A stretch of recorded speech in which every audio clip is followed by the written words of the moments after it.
Okay, good morning, good afternoon, good evening, everyone. Welcome. Anybody was in Killer Print's stream? We had a nice surprise guest by Jason here in studio. That was a lot of fun. First time he's been up here. Got to check things out, so took me a couple extra minutes here to get ready between streams, but thank you, Derek, for the gifted memberships. Much appreciated. Hey, Lord Getface. Hey, Printer Prawn. Hey, Raj and Aetherling. Hey, Greenbeard. Hey, Ranch Kid. Asios Prince and Alan. Who else do we have here? Nicolade. Nurglerot. Pops Hansen.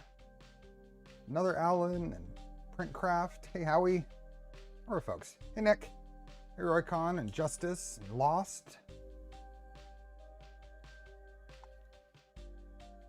Hey, Wick Central and Flock. Kiwi Dave. This is what we were working on.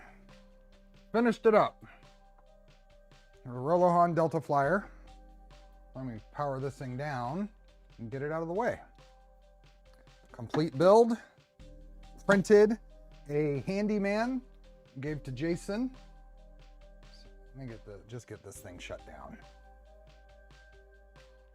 Hey, Nemi. Hey, Riskard. Skyrim and Collie. Hey, Kenny. JD. DSD watch party is live. How many people do you have? How many people do you have that can collectively yell at me? It's like, you're doing it wrong. Hey, Alex. Hey, Mark. Hey, Daniel. Okay, this thing's powered off. Let's get this unplugged and moved out of the way. I've got a phone here. Gotta get it out of the way. Just set this thing up here for now. Leave the filament on it. Nice light printer. Get it out of the way. Okay. I have some catching up to do. So we are going to have to do a little bit of work, repeat work, because I made a couple of decisions on the build. And then I ran into some weird issues we can talk about a little bit. Hey, Iconic Thug. Hey, JBO. Cody. All over Jason while you stream. The cats are too afraid of people. And Happy New Year, yes. The cats are too afraid of people. They were not to be seen. Hey, Wrath. Okay, let me get this stuff out of the way. Get the printer over here. Nice, thanks for the gifted memberships. Get the printer over here and talk about what I've got going on. Okay. On here.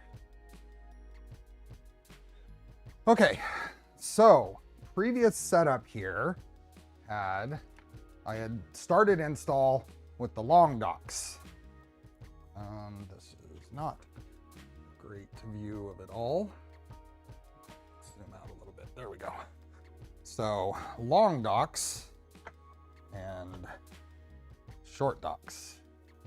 So because of the crossbar and docks here, there is only about this much space in order to get in here and work on a print, get them out, that kind of stuff. So by going to the short docks, which is compatible with the ant head tool heads I'm using, I was able to gain 40 millimeters of space here. So the crossbar will be up here instead of right across here. So, but I ran into some weird issues with printing the parts that I'm not sure what was going on. So these vertical pieces here, I printed all 10 of them in one plate at the front of the build area in a line this way. So in a line across the build area. And I had some of these, you might be able to see, I don't know if you can see here, but one side, one is longer than the other. I don't know why. I reprinted them in smaller quantities and bunched up in the middle of the build plate, and they are all the same length now. So I need to rebuild. I've already rebuilt these 3. I had to print these while I was streaming with Kiloprints, and we're gonna rebuild the last 2 and then put the dock back in, and we'll be back where we were last stream. So I'm not sure what caused the problem. But I noticed it last night. So those late night before the stream discoveries are never fun. And it's not a shrinkage thing. Because it's all the same parts in the same print. I would expect them all to behave the same. So not sure. Some drafts by the door. It's pretty well insulated. It gets up to 70°C in there when it's printing. So we're just going to rebuild these real quick. It's not going to take all that long. I did get an official hex tray for this build in the build colors.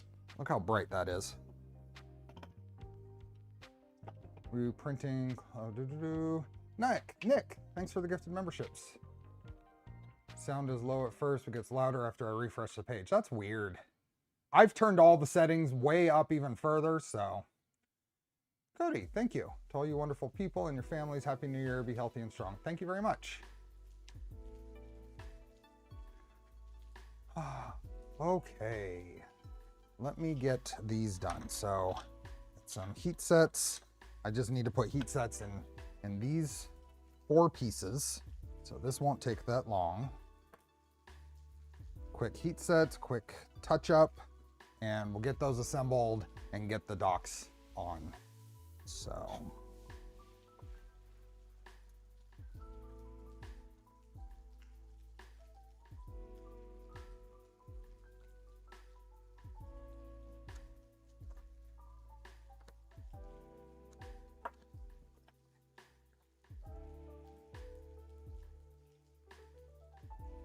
Hello from Helsinki. I see you, Steve. A nice day, a wonderful build. Thank you.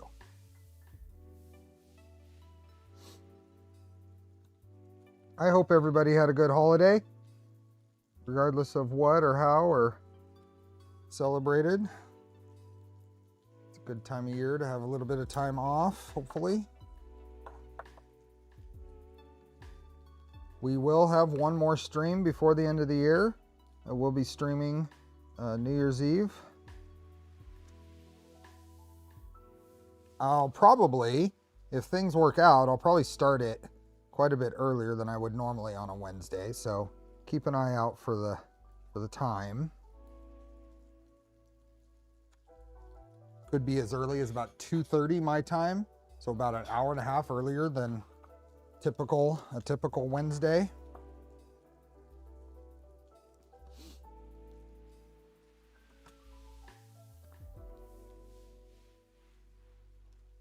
Yeah, I was able to build these other 3 this morning before the Kiloprint stream, but I wasn't able to get all of them done. I had a wrong prints and a print failure and all kinds of fun.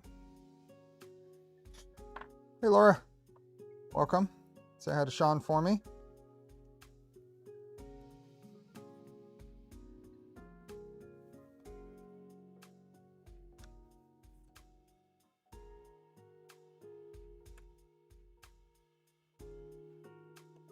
Yeah, hopefully everything will sort or work out.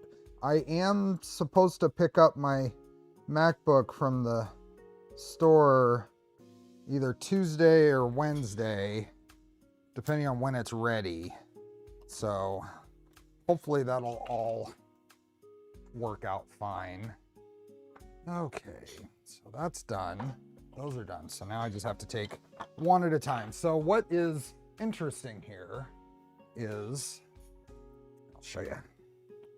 So if I measure one side of this is how I've been telling if they're off or not. One side, that's like 129.5 millimeters there.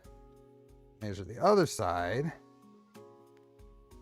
It's 129 even, so a whole ½ millimeter off. And I had some of these that were over 1 millimeter off. So this one is 129 even, no, little over 129. On this side is right at 130. So almost 1 millimeter off.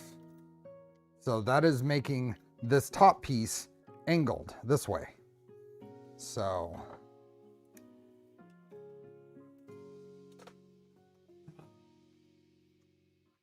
I'll show you. We'll swap this right now. Oh, got a bolt there. Let's get these out so they're out of the way. Let's go back to this view. And let's get this thing pulled apart. Hey, Bill, welcome. Hey, Striker.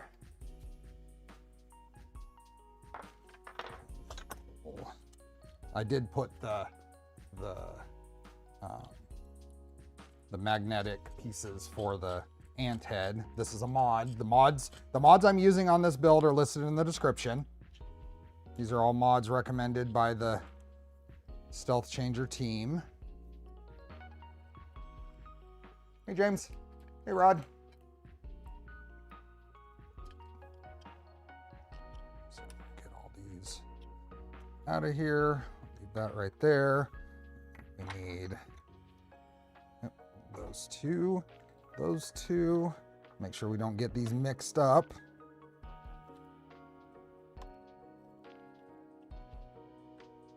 Make sure that moves fairly freely.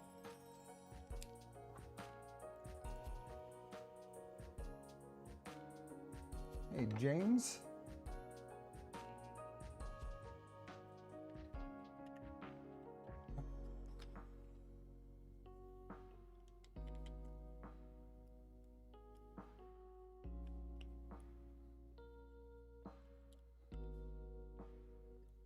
Okay, now, oh, and then I was also just making sure, I was just touching all of these on the build plate side, just to make sure no little tiny traces of elephant's foot is impacting the way that they go together. So just kind of hitting those edges, make sure things are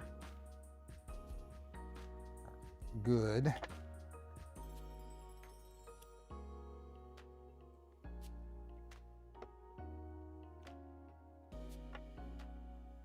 Same thing here.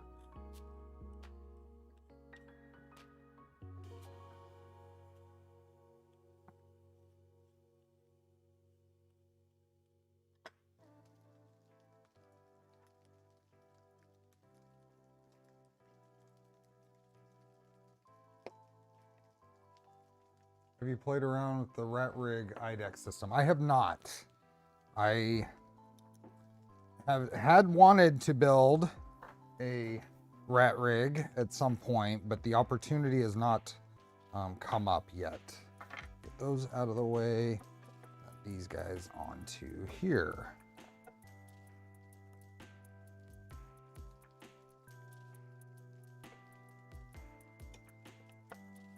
Both up.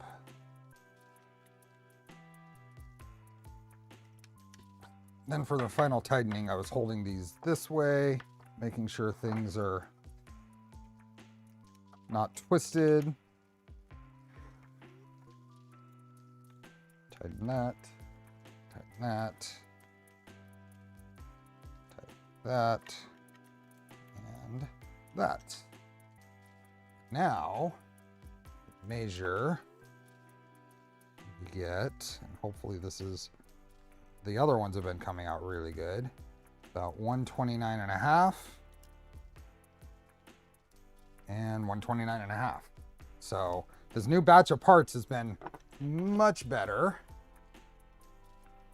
Then putting this, I did grab a 1515 extrusion. Get these guys on the crossbar here.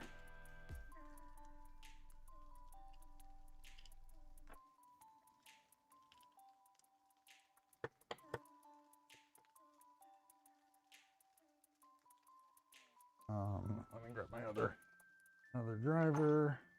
There we go.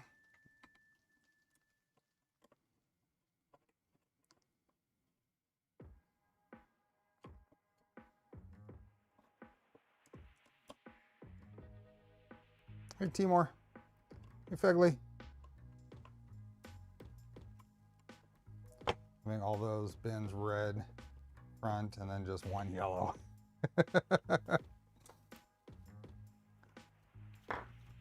Hey, buddy. Okay, so that one's done. Now, we just have one more to do. Get these cleaned up. How much do you lose on Z-axis, if any at all? There's an exclusion zone? Oh, I'm sorry, buddy. I think I poked ya.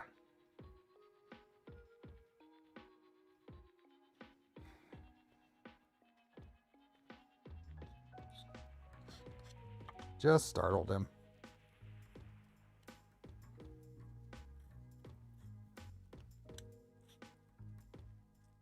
Okay. Got poked in the nose. Booped. Not as nice as a boop, though. Okay. Those go there. Oscar was on the space bar.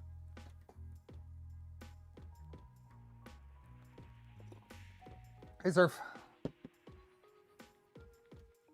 Okay. He's pulled apart.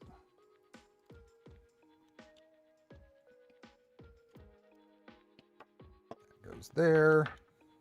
Pull these guys out. I need to print your little identifier pieces for these, Bill. I just haven't gotten to it.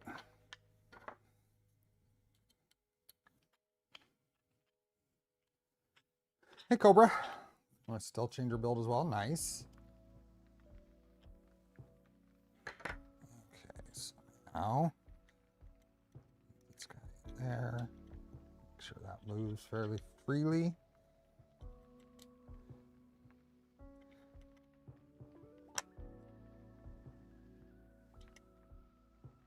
Those are good. Which nozzle blocking solution did you go with? A metal ribbon, silicone. The kit came with the, oops, lost a screw and I saw where it went.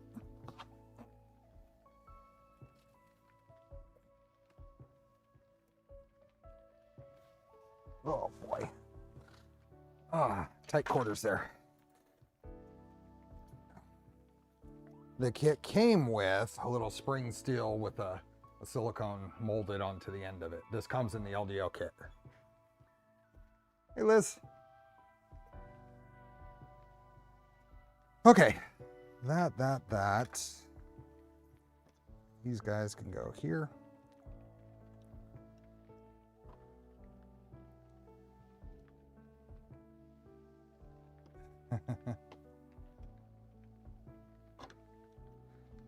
This one here. So the goal here today is kind of polish up some of this stuff and start on at least one tool head. I will build most of the tool heads between streams. Hey, Strothgar.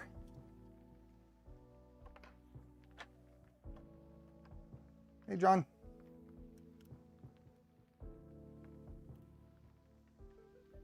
Okay. Itchy nose.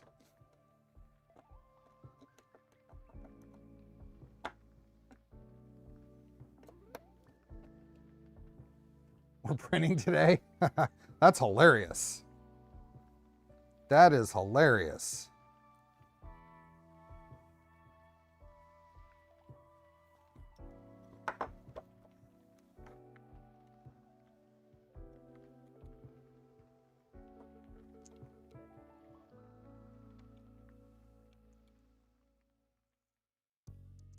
Okay, and then we'll double check this one. Just to make sure everything is continuing to go well with these. That was not fun finding that error. Yeah, 129.5. I still don't know exactly what's causing it. I haven't tried to duplicate it. 129.5. No work tomorrow, so marathon stream. I do work tomorrow.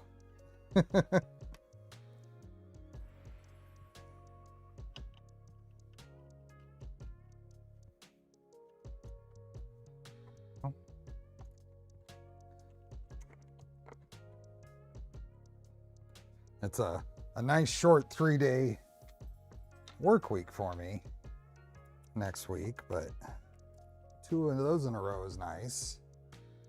But hey, Jared. Okay.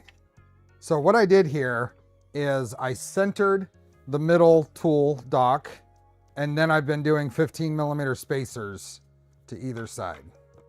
So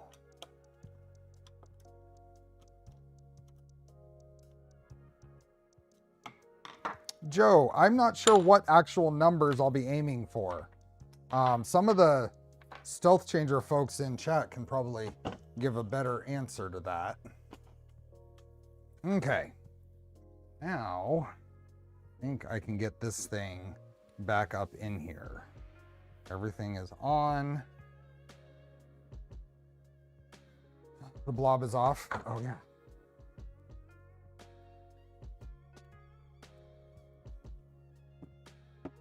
There you go. That feel better? Yeah, that's what I was doing. I was getting this in here. Like this. There we go. And then we'll put the extrusion there. I think it's going to be easier for me to maybe turn this on its side. So let me get all this stuff off of here. Turn this on its side so it'll be easier to get to these bolts on top.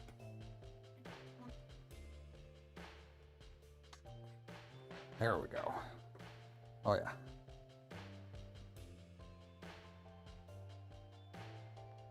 Those are all really close. Actually, I'll get one up over here.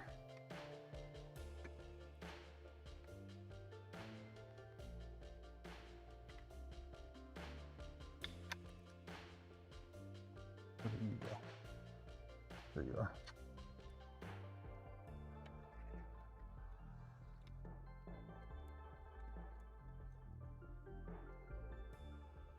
That there.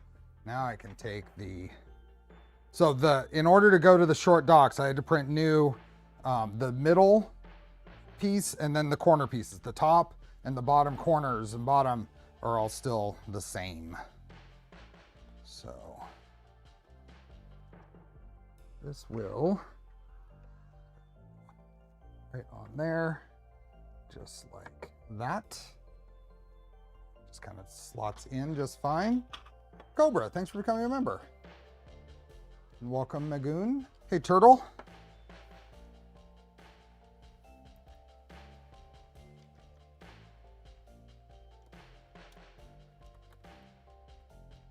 Now what started all this is I couldn't get this to fit. It wasn't lining up. The distance between the ledge here for the extrusion and here, this wasn't going into place. So then I started looking at measurements of these parts and realizing where there was some discrepancies. I did not do shrinkage compensation on these buffer parts or the dock parts. Since I didn't on any of them, it does line up when this stuff is correct. But going through it again, I may try that out and kind of refine my opinion and techniques on shrinkage compensation.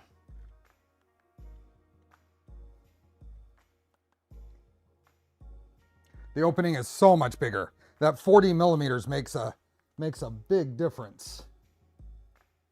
It does.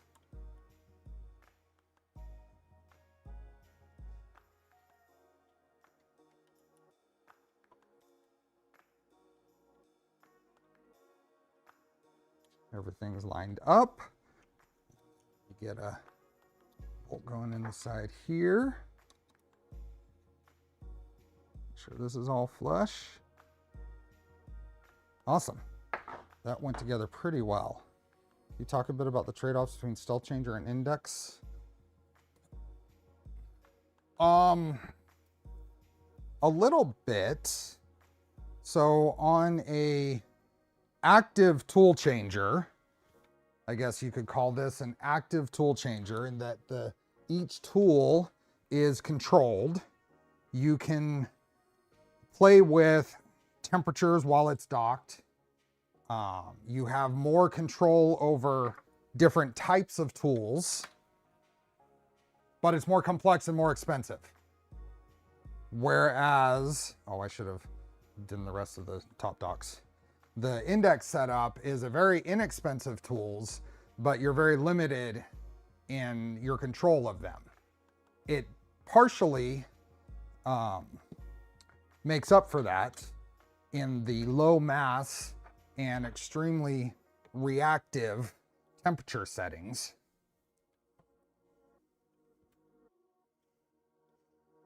That is a good point, Bill. Nemi, thanks for becoming a member.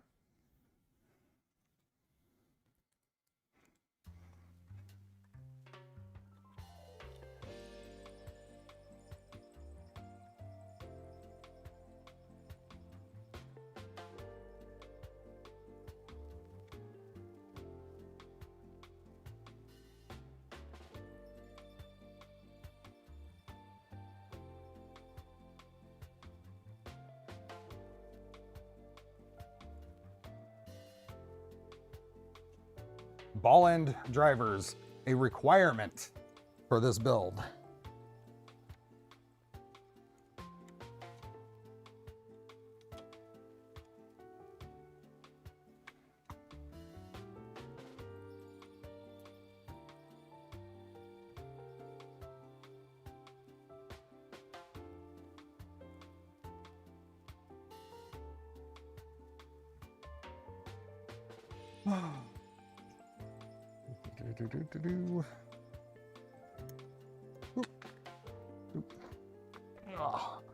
All the way to the ground.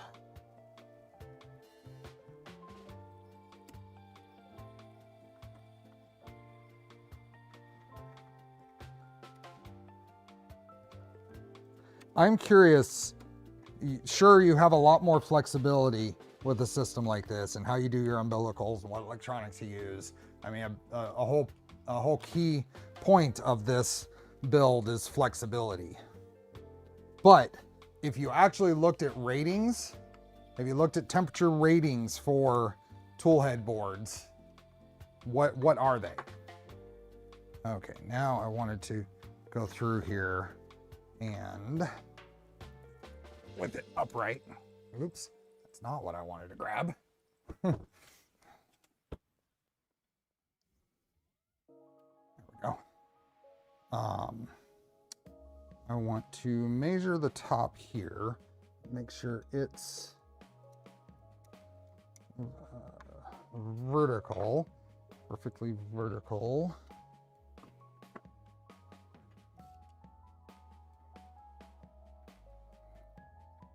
There we go.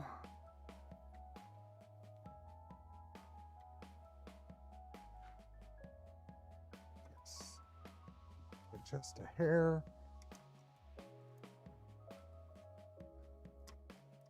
Tighten that one down, and then loosen these just a little bit.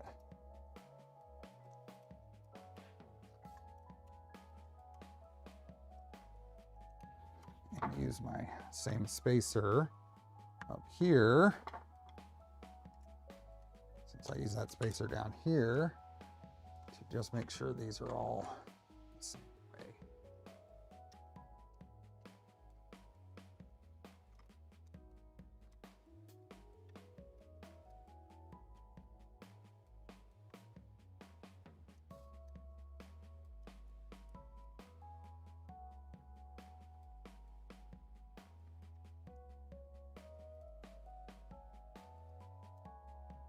Okay. Leo Keefe, thank you for becoming a member. Hey, Rebecca. Hey, Bob. Yep, early morning early-ish morning Jason sighting. Hey, Webb.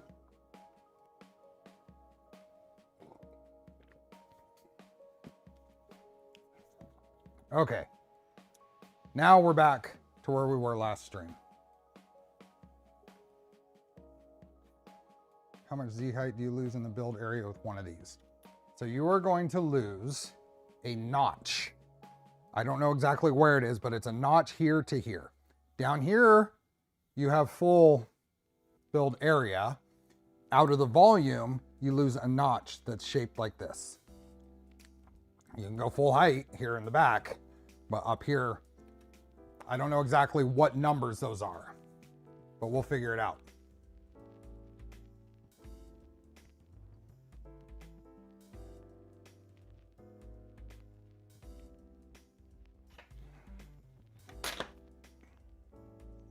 And John Norbin, I didn't fully follow chat there, but yes, that's exactly what I was getting at.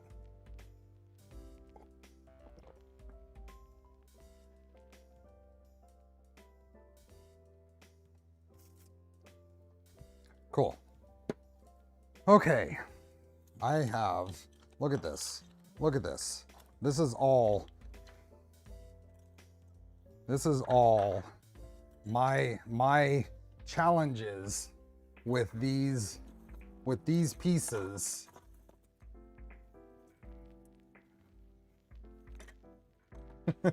All just these pieces.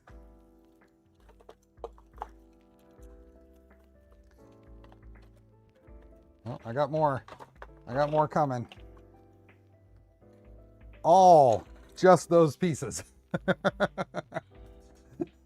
Hello, Fox. Welcome. Okay, let's get rid of this stuff. I got to recover some heat sets from a few of these, but otherwise, it's just not useful. Some of those are my fault, but some of them are just like, some of these, the print stopped like a millimeter before it was done because the filament broke. Hey, Bryce.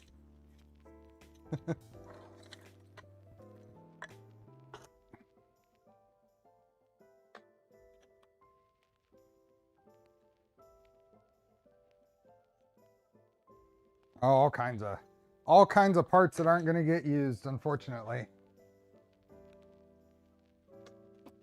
Okay, let's get back to the documentation. Close a few of these windows. I don't need any more from Delta Flyer.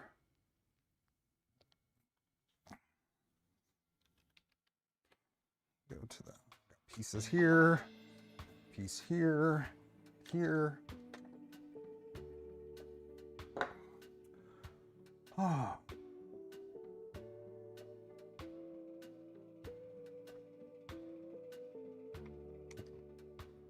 Oh, this is the, so I have all of the back plates and fit to the shuttles, and they all fit fantastic.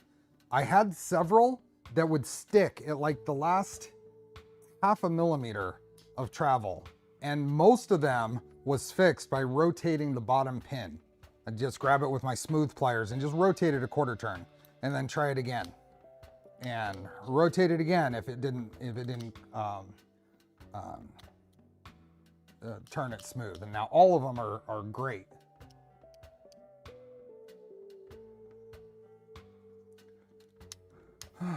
Jeremy, the Z umbilical, it's up to you. It's not a major benefit. So this is the little shuttle and back plate. So what I did want to talk about on this, I did put some of the pieces in here because they fit in and I didn't want to pull them in and out. This is for the XY end stop mod I'm using. But frame mount spacer work with clicky clack door. There is a version for clicky clack door stuff. So what I wanted to talk about here is once you get this on, there are these two screws that you adjust so that they are just touching the magnets when this is fully seated.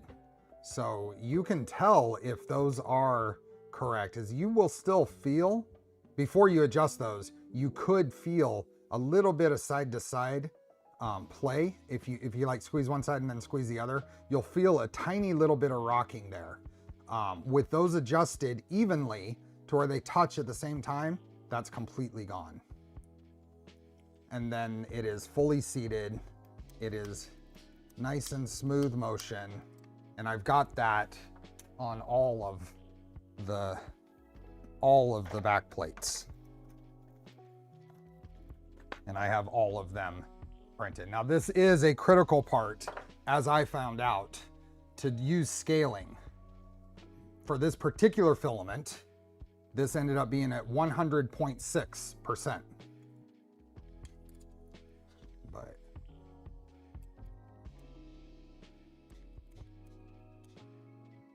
And that's interesting because that was perfectly smooth. It's still fine. It's not quite as smooth as the other one. The weight of the tool, everything there is still fine. There's just a tiny little stick on that one. Let's see how this one is. Yeah, that one just goes right on like the other one. That one I've already adjusted. Let's see if I've adjusted this one. That one's adjusted. Goes right on. That one's adjusted. Hey, John. That frame mount, Oh, the index print has not been begun yet. The PVA was too wet. So I've dried it and I haven't had a chance to get everything set up to do it again. This is the last one. And it goes on there. Great. And it's adjusted.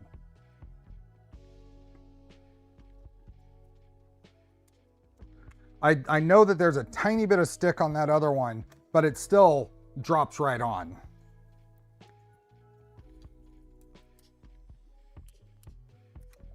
I will just make sure that we build these, and I'll probably work on that one a little bit, the one that's stuck. I'll just rotate this bottom pin just a hair and see if it fixes it.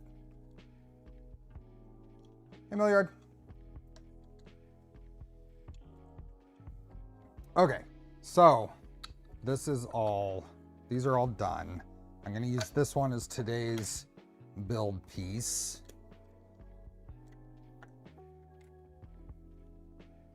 And notice I haven't belted the printer yet because that means that this ends up getting taken up.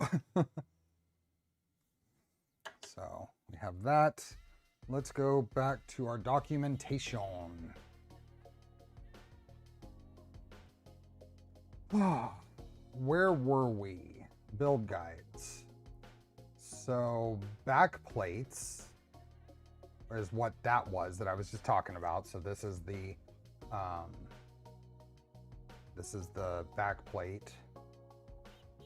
Putting in the magnet, the screws, and there's probably, the screws should not be tightened. They are preload adjustment screws and would be backed out in a later step. And that's what I was just explaining.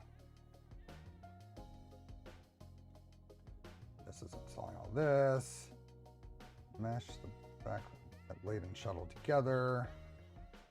Test the operation. There's some troubleshooting link there. And then this is setting the backplate, the back preload. Until they both make even contact with the magnet. An easy way to ensure even contact is by using a sliver of paper between the screw and magnet, similar setting Z offset.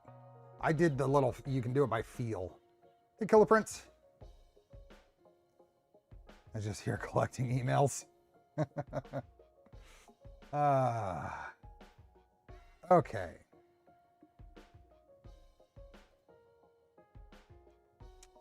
Yeah, that's pretty nice. Cable management. I have a lot of the cable management stuff printed. Not every little bit of it, but most of it. I have an index question. Do you have to heat each tool to load it? Yes. I asked her. How about putting a clicky clack door on the side? You still have the sidebar. This is probably more in the way than the front. This is far more open though now. This is way more space. Just that 40 millimeters. I mean, think about it. 40 millimeters is, it was down to here. That's quite a bit. It's basically going across where the idlers are.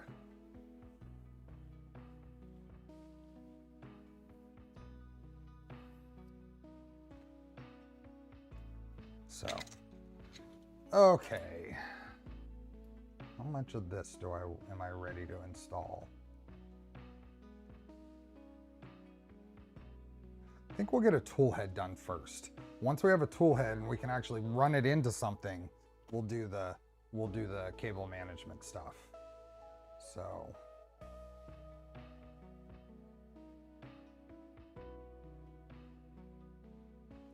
they should add some kind of tensioner to the docks to hold filament at the tool. Yes. Oscar needs attention. Here, you can come over here. There you go. Door buffers, we did that. That's all this stuff. And what is this? What is shuttles? Oh, this is the different kinds of shuttles. Modular docks we did. That's what we just installed. So I think the next thing we can do is a tool head. So let's do a tool head. So we're going to do the documentation here is covering ant head and dragon burner, it looks like. We'll be doing ant head. And this guide will walk you through the assembly of an ant head for StealthChanger with community user mods. Okay. The stock ant head works really well with StealthChanger, however, with some small tweaks we can make it even better. This guide introduces some community user mods to make a complete and robust solution for reliable tool change with StealthChanger, and I am. Since you're in that area, have you ever gone to Gilroy Garlic Fest? I have actually. Well, I've been to Gilroy Gardens, but I haven't gone to the Gilroy Garden Fest. I've been to the area though. It's kind of by some stretch in my area. It's still a 2.5 hour drive probably. Hey, Log Launcher. Okay, this guide uses a modified StealthChanger backplate. We have some LEDs. So let's see what came in the kit. Let's do some bits of what comes in the kit for this. Tool and dock, we've got a couple of boxes here. Got a Nighthawk. These are all things we're going to use for these tool head builds. So got some PTFE tube. We have a Z end stop switch, and here is pre-soldered LEDs. Some sequins. This is a tap sensor. And what else was in here? Lots of sequins. It's kind of nice. Full RGBW sequins. Is there anything else in here I need? I don't need sequins for my build, so those will be really nice for some other builds. Hey Lucius. Pre-soldered LEDs for the tool heads. What is this? This is NeoPixel cable. That's what I have there, right? NeoPixel cable and OctoTap cable. Okay, I think that's it for there. Heads up, the magnets for inside the ducts won't be in the guide. Okay, Nemi, thank you. Let's see what's in here. This is basically that. And that's for the Chicago ball. And 35 magnets. Okay. Andrew, thanks for the super chat. New Year Kitty Snacks Fund. Thank you. Okay.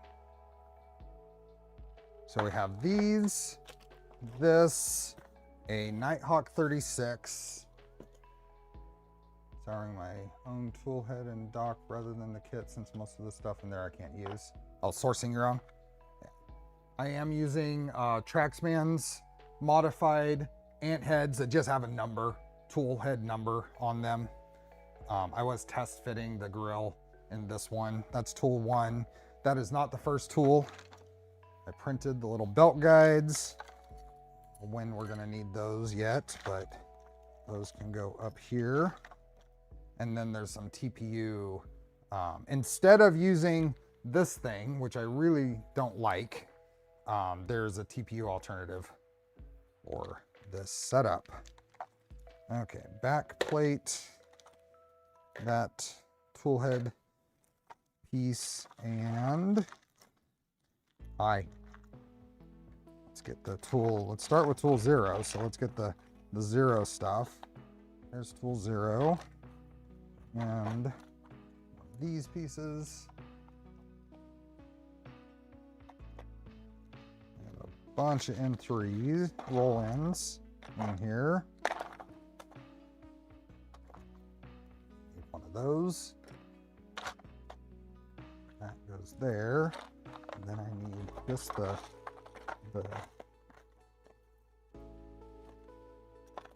okay, I think the ant heads with the draft shift logo. Yeah, I kind of like the idea of the numbers on them, so that's why I went with Trax's mod there. A few of these over, out of the way. The little diffuser must be in this box. Oh, we'll need a Revo heater.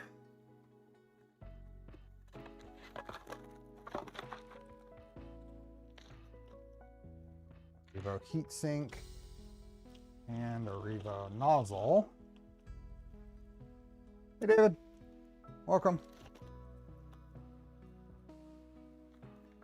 And we need fans. Now, I was impacted. There was a batch of, maybe not a batch, but a selection of the kits that had bad fans. I want to give a huge shout out to West 3D for getting these to me super ridiculously quick so that I would not be delayed in the build.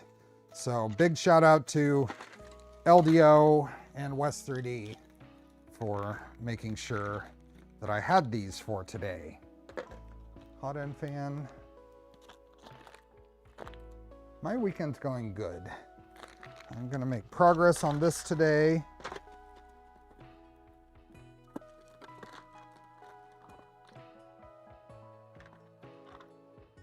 On 4, 3, 1, the diffusers for the Toolhead.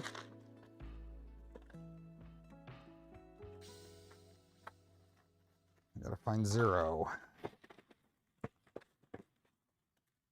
Oh, little LED holder. LED holder.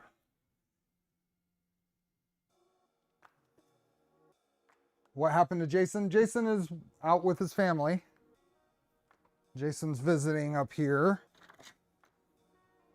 Here's tool 0.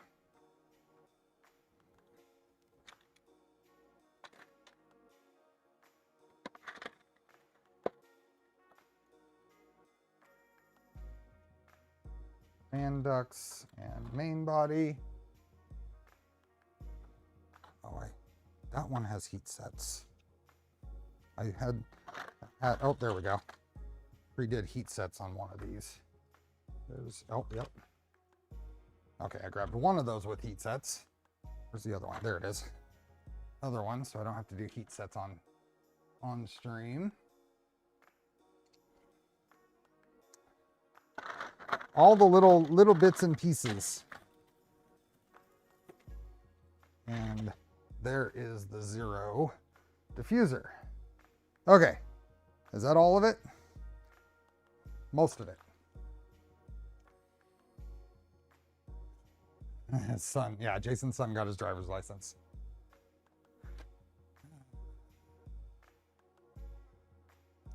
Let's do snack for this little turd. Second treats of the day.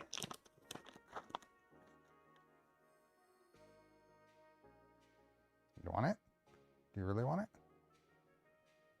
it? Hey, Leonard.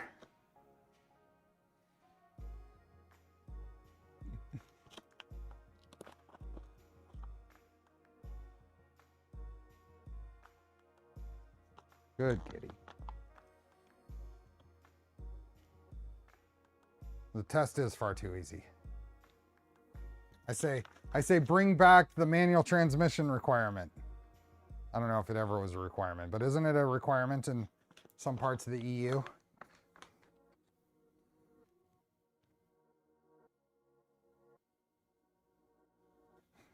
Good job. Okay. Can we 3D print cat treats yet? I'm sure we could figure out a way to.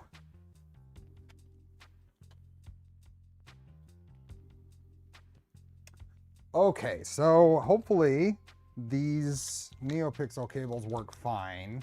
And we don't have to do this. Parallel parking, yeah. Okay. He's done with me. So he's off doing cat things. Here is the cable for the OptoTap board. Here is the LED, pre-soldered LEDs. Now, the only thing I worry about is that is pretty obviously longer than that. So we'll see if we can get this to work still. We practiced hill starts like crazy with my son.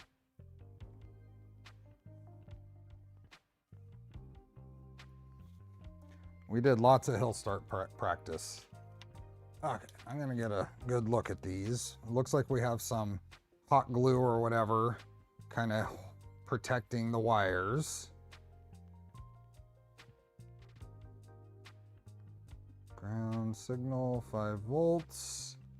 Make sure everything is correct. Everything looks good. I'd probably have shorter wires, exposed wire, but they have put some protectant on it. So insert the nozzle LEDs into the nozzle LED carrier. Holding this.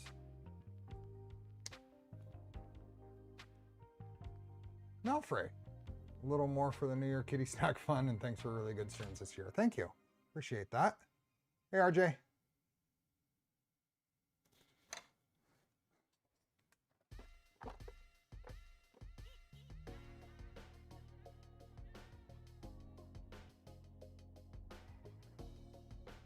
Okay, got this little piece here. I have some LEDs that go in. Let's see if I've got this that way. Just any little filament droops, just cut those off. So this is quite a bit. I feel like I may want to resolder those. I don't know. What do you, has anybody from the team actually used these on? Can I just bend this? Let's see if I can bend this and get this to squeeze in there and still snap together.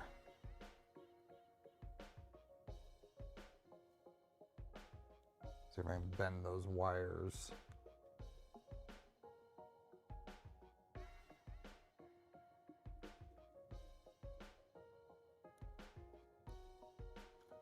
Get that bent in. Like that. You got them to fit? Okay. Now it's a challenge.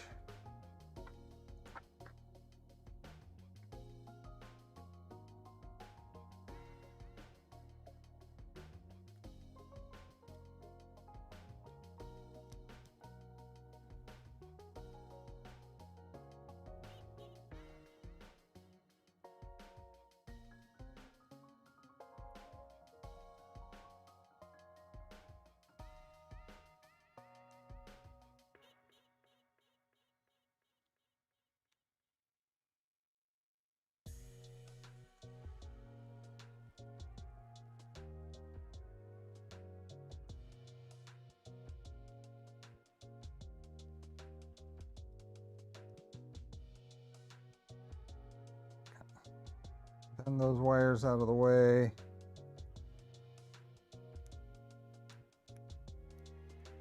That down in there.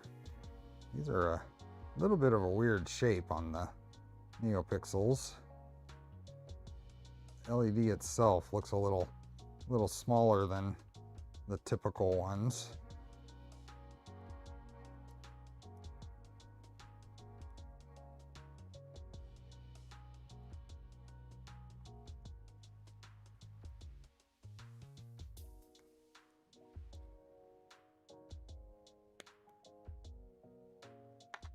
And then this other little piece should go in here.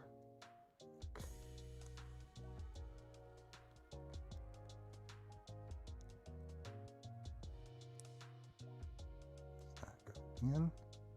Looks like it. There we go. Shut down. Okay. That worked. Can't really see too much how I bent those out of the way, but it looks like it's in and okay.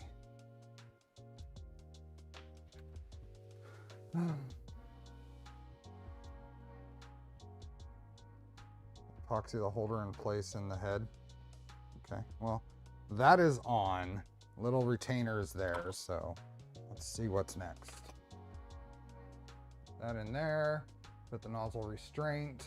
So the way this goes on here, if you notice these, so this green piece and the red piece kind of snaps onto there. Now what I found is kind of squeezing down and then pushing this over with your other thumb kind of helped get that on there. This is an easy piece to break. I did it on when I was building the Micron because I used this on the Micron.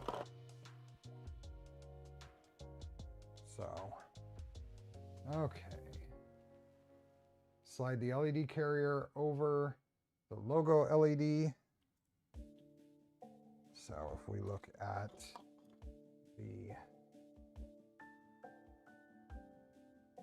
this coming out here, we've got, oh, this goes in and out. So this goes in here. So we got this, kind of break that free, and probably break the other one free. Hopefully this slides into there. Does that go?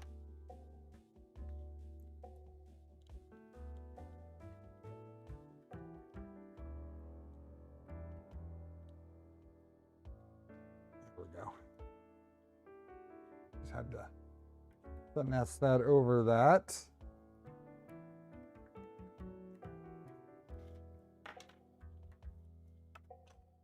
Almost at 300 viewers. Let me bring that window up. Oh, come on. Oh, we got stream settings. This new view is awful. 100 likes. Get that up there. Okay, that goes on there. And then I had already installed these heat sets. So these heat sets are there. All the pieces. And then into each of the PCB mounting spacers. Now I think hopefully the ones that are included are the right length, because I did not actually print these. So the Nighthawk container has a toolhead board, has a bunch of connectors. That's the 6-pin connector. Oh, it doesn't have any. How long are these supposed to be? I did not print those. How long are they supposed to be? Let's find out. Those things. Just open up, delete that. Let's open one up. in the tool and dock box. I don't recall seeing those. Maybe it's in here. No, I don't actually recall seeing any spacers like that.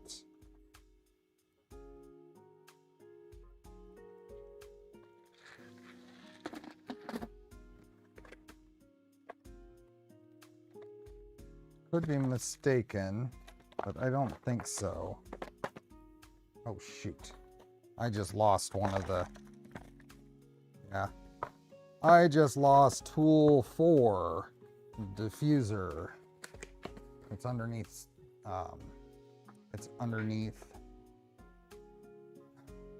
the,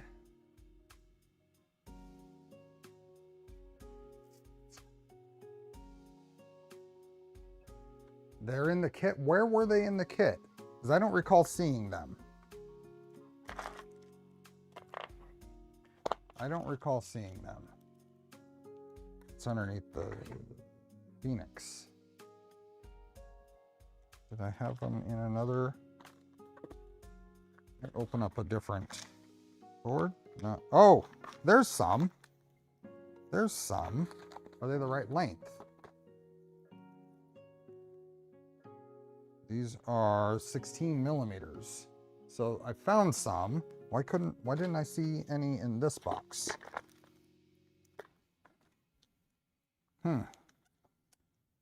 Another one of these boxes had these. Oh, there they are. There they are. I found them. Okay. I found them. Hopefully 16 millimeters is what we need.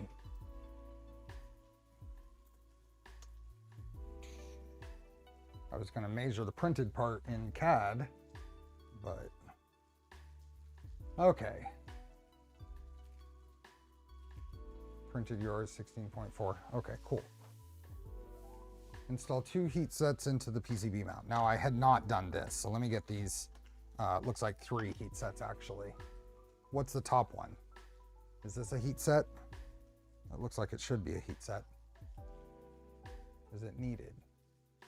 I guess we'll install it if it's needed later. 2 heat sets here.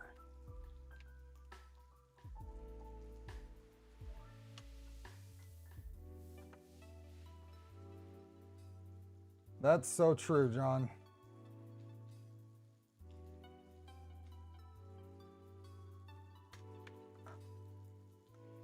Okay, I'm just gonna put these in real quick.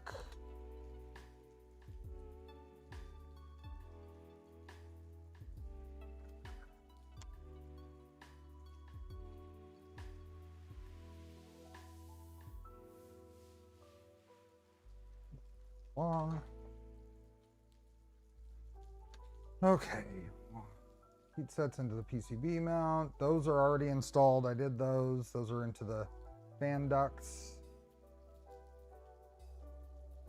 And then I did these already into the hot end mount and install the hot end in the hot end mount using screws, using 4 screws even. Get my, there they are.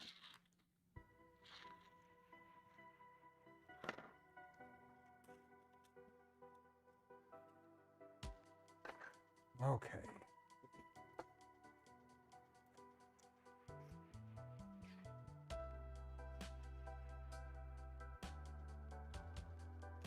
Okay. LDO Voron. This guy goes.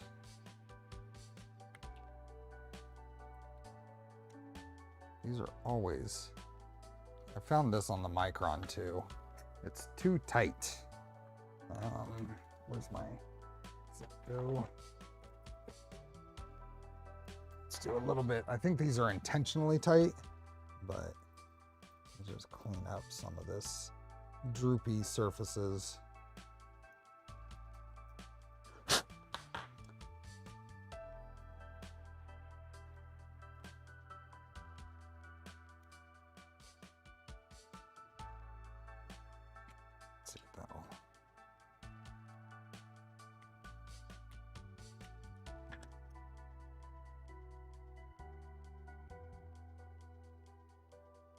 This is a micron thing.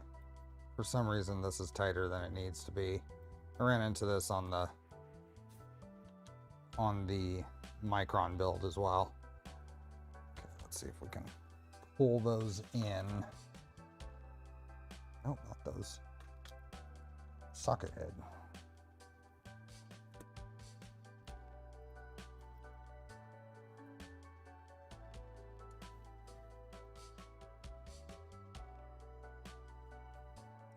Go.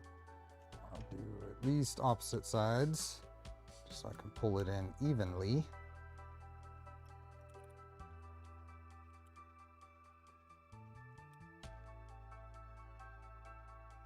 There we go.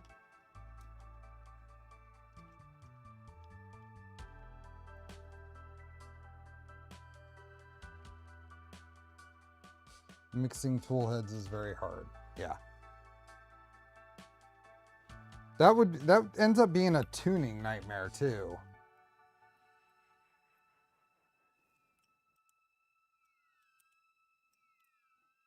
Okay. So that's in there. In there fine.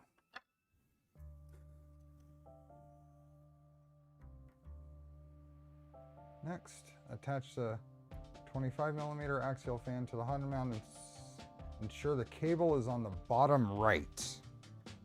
Okay.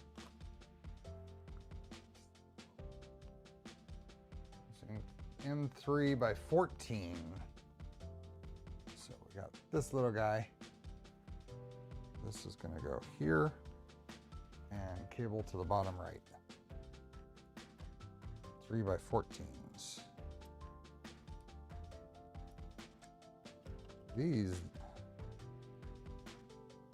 Those are very small holes to be M3 threaded.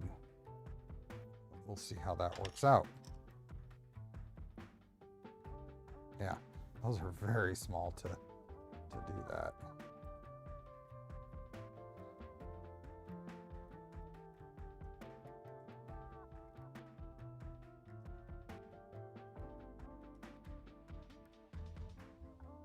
Wow, it definitely pushes that to kind of tilt forward.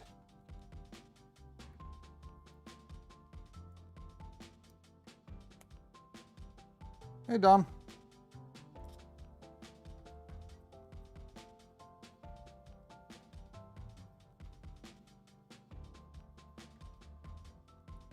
This doesn't have to be ugga-dugged. It just has to hold it in place.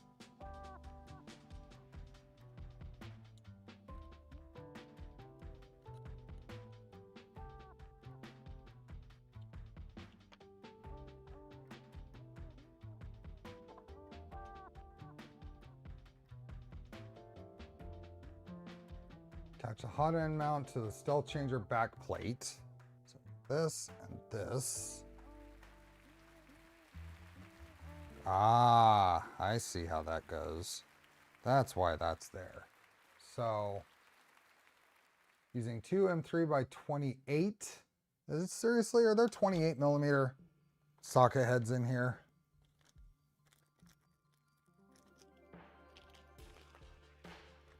$28. Are we serious?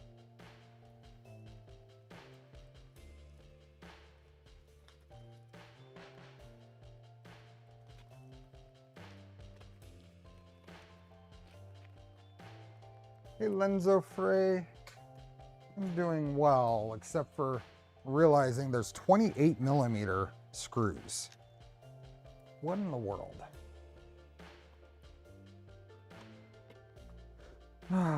28. Is that what this is? Nope, that's 25. Let's see where the 28s are. Don't know where 28s are. Those are 30. Is there actually a 28? Or is that a typo?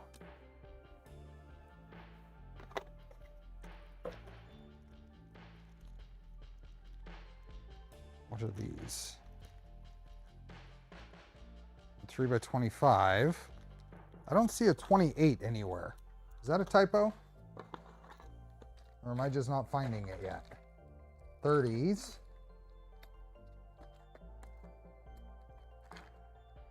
12s, 20, 5 by 16. Is that a typo?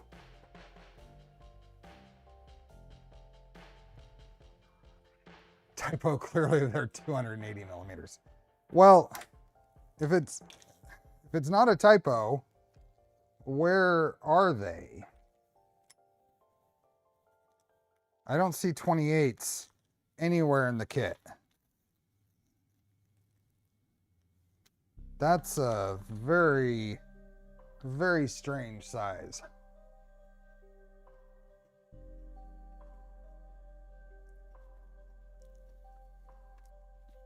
Should they be in the kit? Are these in the kit?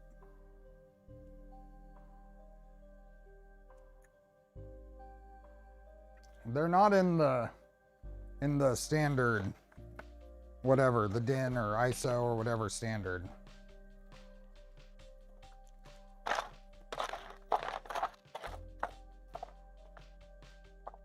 I have quite a few of the non-standard screws, but I don't have 28s.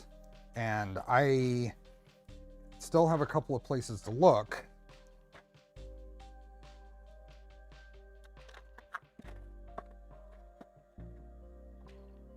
But I don't see 28s in the kit. 16. Should these have been in the kit?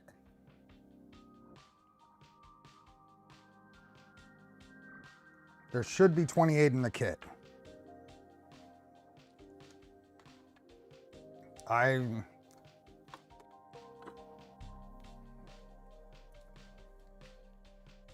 Are we certain? Because these kinds of things have not spread wide, far and wide. I've done a pretty good job of keeping things together. I do not see 28s anywhere. Double check the measurements on some of these.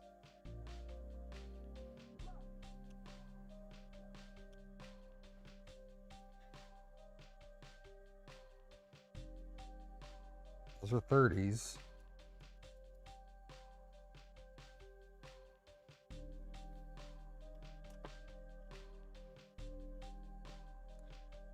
There are no 28s in your kit. Here, let's see if we can find out.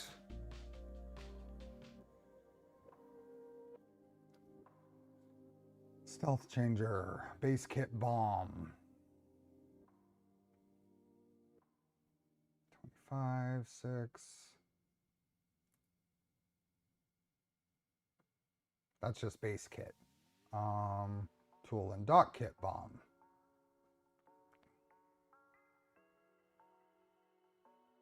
I don't see 28 anywhere.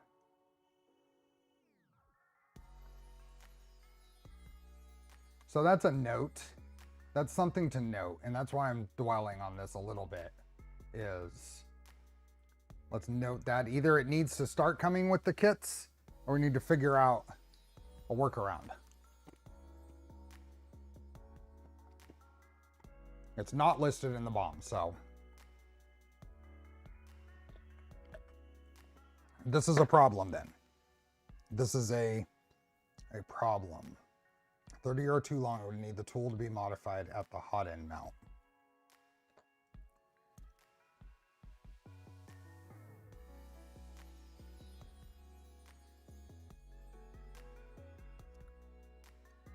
So these are the 28s, and this is an M3 by 12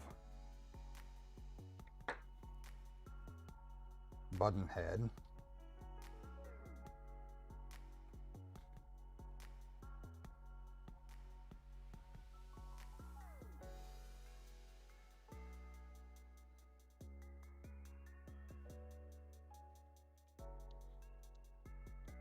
And 3 by 12 socket head.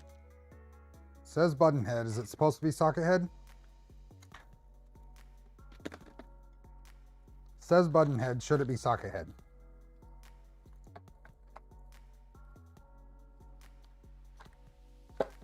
I'm guessing intent is socket head. And 3x12 socket head. I will check if 30mm works. I just want to get the other bits of this gathered up. I have M312 socket head.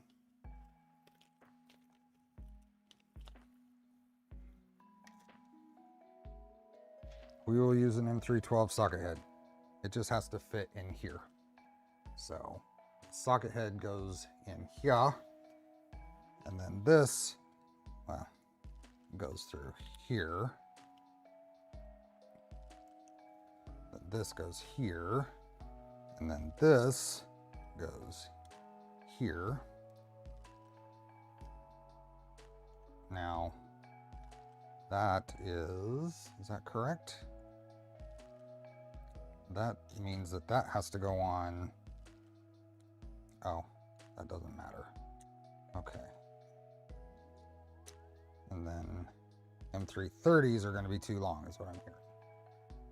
It does look like the counter bore in the printed part could be less and use a 30mm.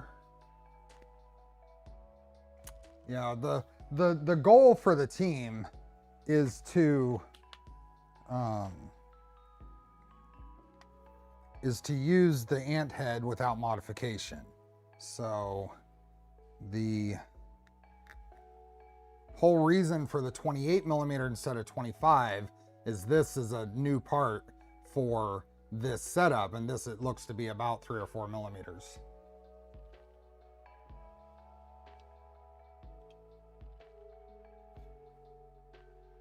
So let's see something here.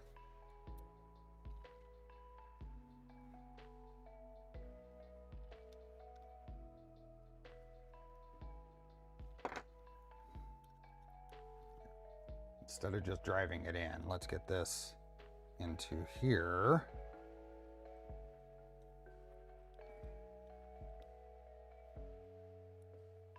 So that's going to stick out that far. And that's going to go drive into there that far. So how far is this? Let's see.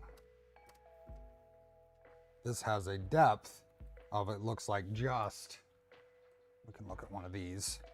The depth is just the depth of the heat set. So what I'm thinking I might be able to do, because there is room to do that, I might take a 2mm drill bit and just kind of ream this, drill that a little deeper, and then the screw will just thread into plastic for a few millimeters. Does that sound reasonable? See where my where a 2mm drill bit is. That's 3.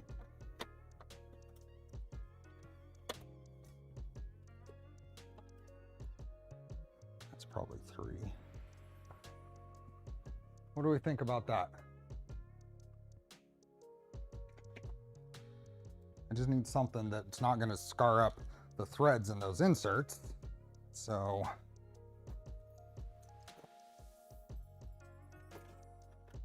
let's just pull out the drill index and grab the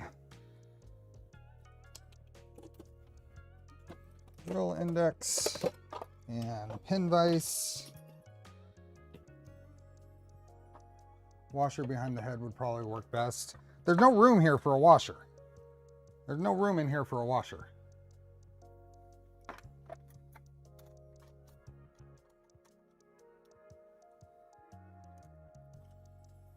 So let's see. That goes in. Let's go to the next size up. That goes in. Next size up.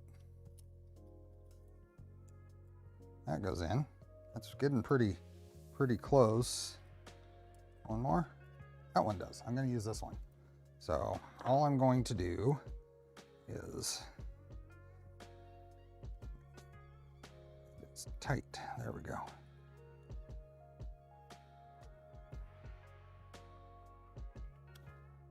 This is going to be the quickest way to do this.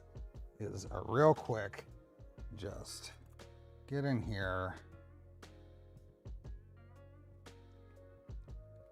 do a little,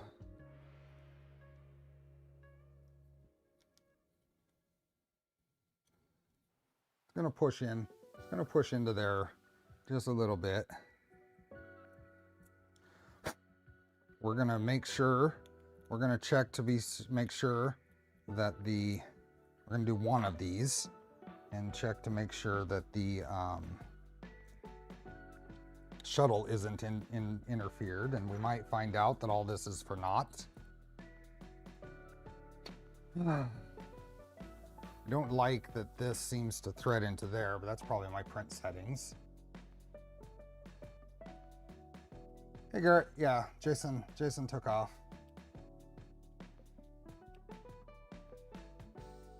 See ya, Norgarot. Oh, come on. Wire, oh, that's threading to there. Let's see if I can push, there we go. Let's get a little 3mm drill bit and clean these out.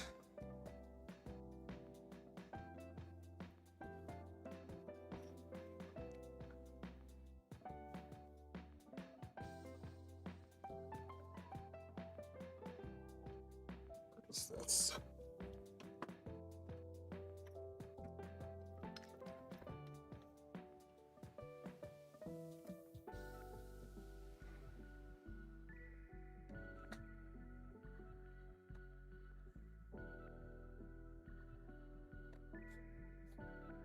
Okay, now let's see if I've totally screwed this up or not. There we go, that's nice and smooth.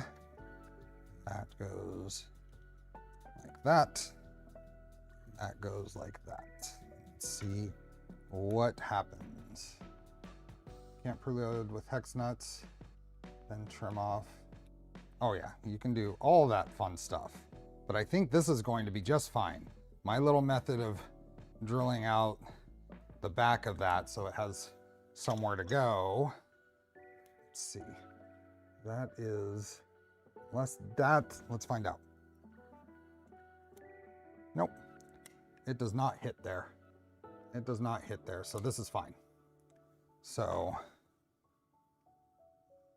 how would you know if you got the wrong fans in your kit? I took one of my V0s and I plugged the fans into the toolhead board on it and turned them on in mainsail. They will be very, very weak, all the way up to 99%, and as soon as you hit 100%, they'll blow like hell. Anyway, that was a reasonable fix for this. And I think if you just modeled this into the backplate, that would be fine.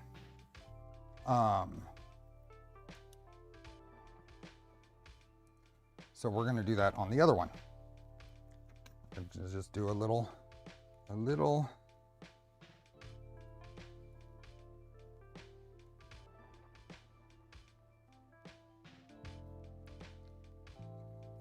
Yep, just right to there.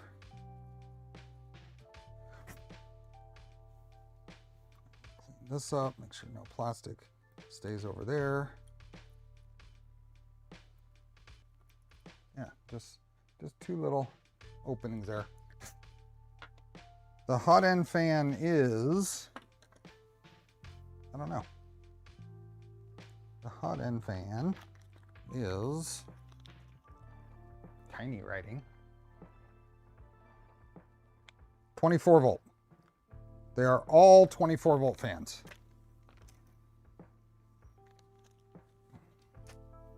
That's good to know. Okay, so now we can get back to put this on this, and now we can use 30mm screws for this.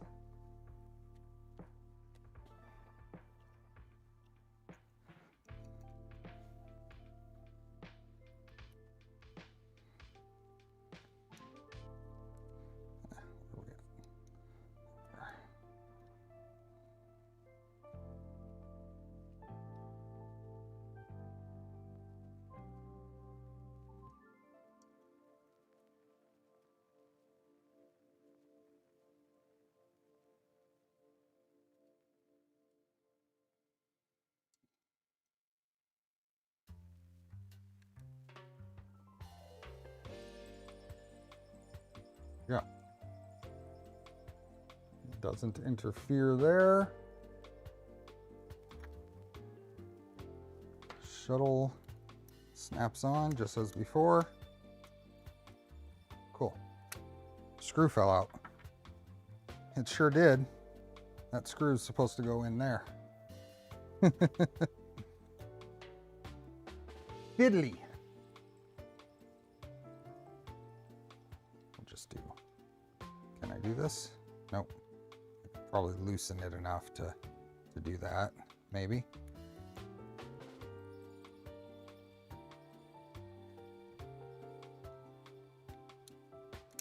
There we go.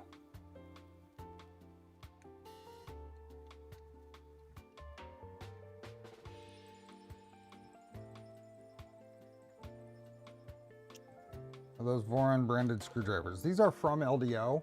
These were special for Vice 2025 edition. There's a hole in the back here to be able to get to that. Yep.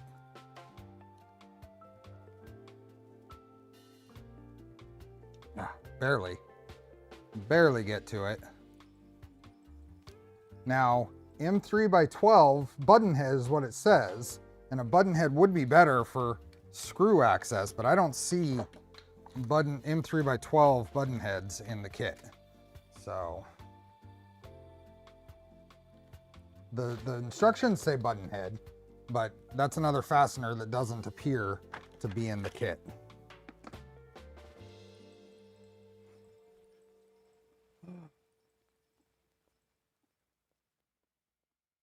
So what do you guys say about this? This says M3x12 button head. I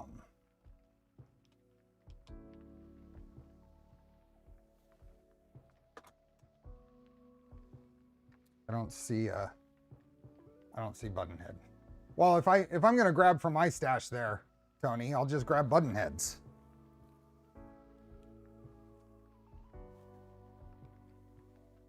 And I think a button head is the right call,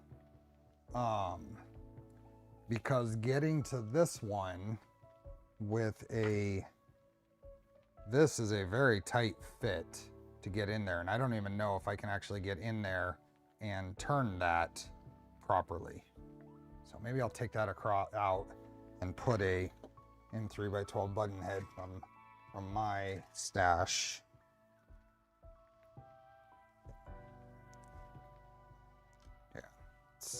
Keep refining this.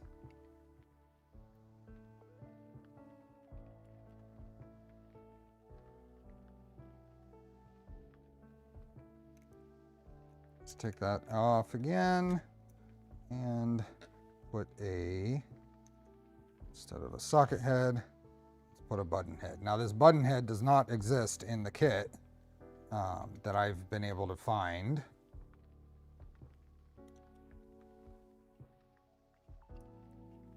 You had to use a flathead? Why?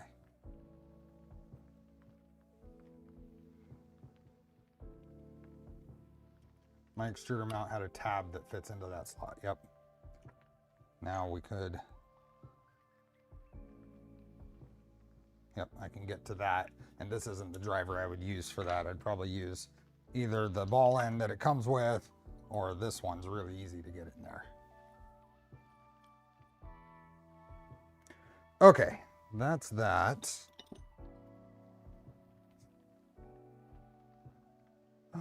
Next, insert the grill into the main body. This was a tight fit, but this is a tight fit because my print settings. So, and it's filled filament. So, oops. I think for some reason there was supports turned on, so I need to cut these out of here. There we go. That little bit. Okay. Clean this up a little bit.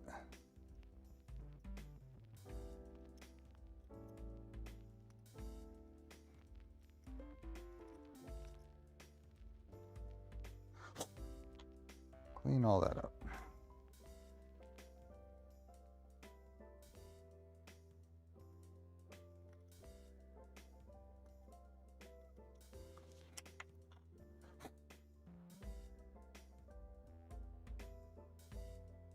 Okay, so this thing, I already put one of these in. You saw it. Kind of goes in here. It's pressed in. There we go.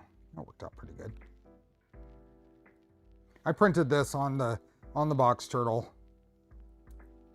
It's a little over extruded, but I don't think it's over extruded. I think the gray I used had sat out too long and it's a little wet.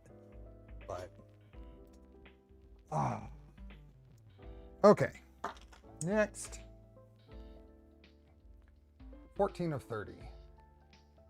Angling the top end first and then pushing the bottom into place. Yep, fit in. Insert the diffuser. So diffuser goes in here. This little guy, 0. That goes in there. I did want to just kind of clean this up a little bit because a little bit of elephant's foot makes a big difference on this print. See?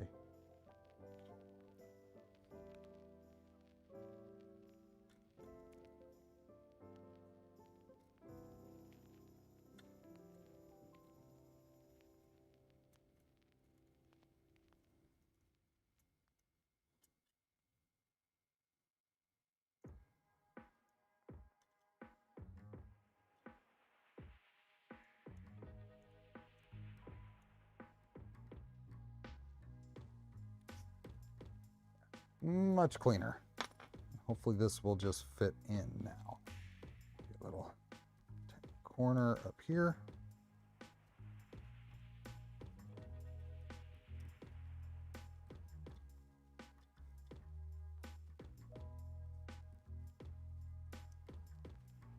A little bit of care here should hopefully smooth out the install.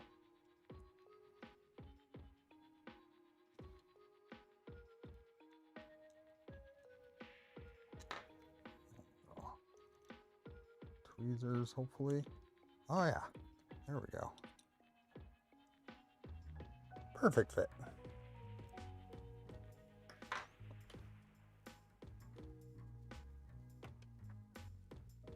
Next, so insert the LEDs into the main body, route the cables so that they will be around the hot end assembly and out through the cable channel in the top of the main body. Okay, so we have this. This is going to go down here, push into there. And then that is a lot of wire. That is a ridiculous amount of wire.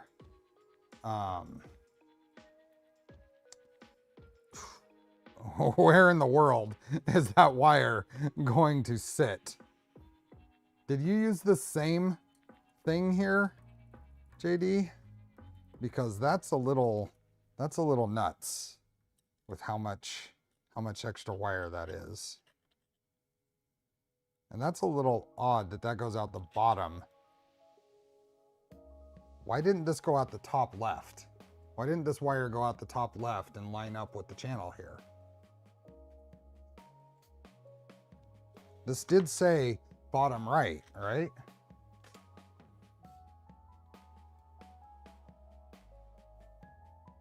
It is a kit that's meant to be used across many options. So this is okay. I'm just figuring out the best way to implement it for Anthead. Sure, the cable is on the bottom right. I think for Anthead, it might be best for bottom left or top left, but maybe I'm missing something. Wire. So I do need to modify these setups, which kind of sucks because they're all potted. That really sucks.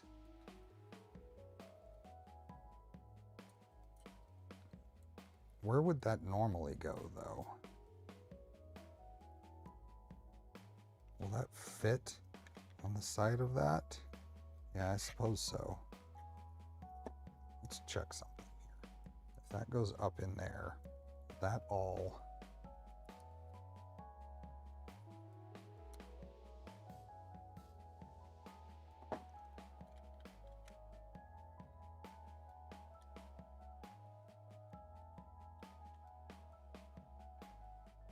That's really interesting.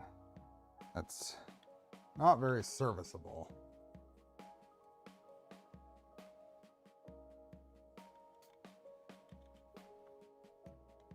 What's going on is I've got wires. I'm just trying to see how this is going to fit. I ran the LED wires up through there. These are going to need to bend tight against this corner to fit up in there. And then this goes in, and I'm trying to figure out how I actually ensure that those bend into that corner, and will it snap into place?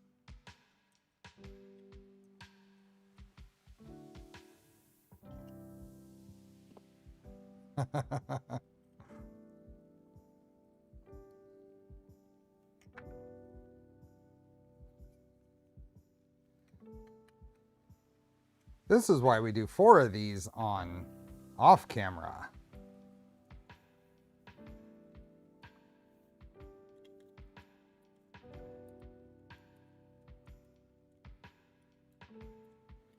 I want to see if this will snap in some way. And if it doesn't, what's the best way to make that happen? Maybe pre-soldered NeoPixels from LDO will fit. That's what I'm using.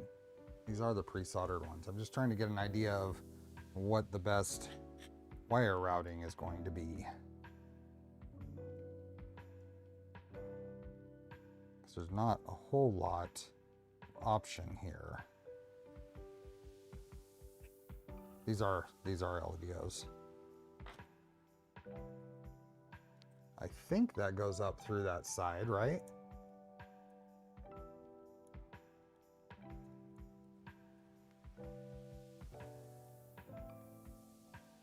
Then how does that go on? Wow. They're really tight.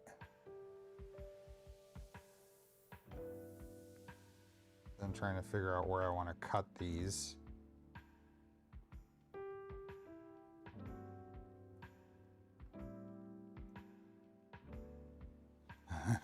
Decided to just use the top pixel. Yeah, I can understand that.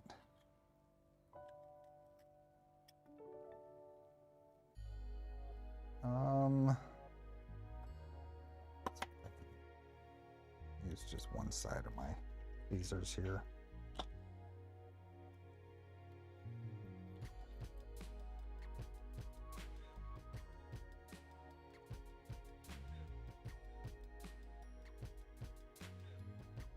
Yeah, that just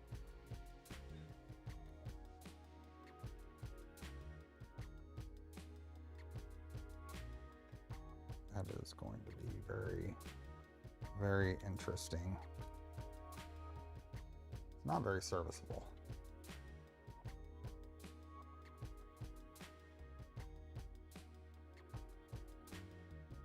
And the wires would normally pass next to the fan, along the side next to the grill. Yep.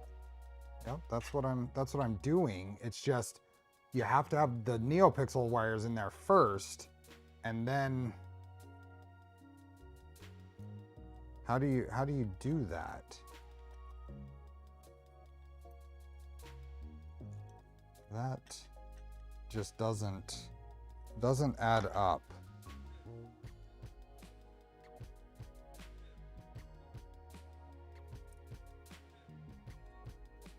Just doesn't add up.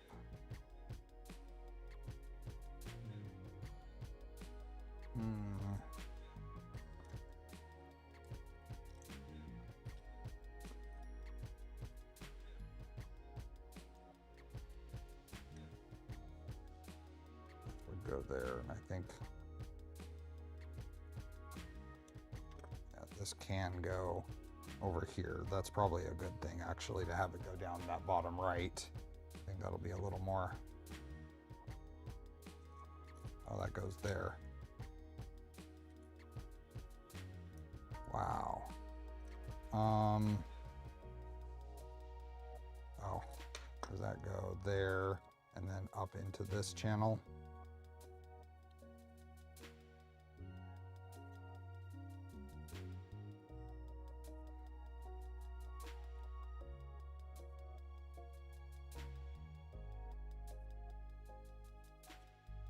That go in there like that.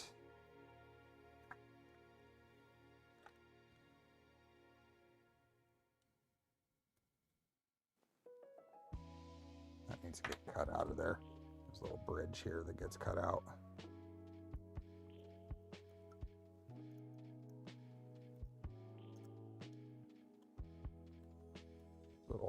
Little bridge was there.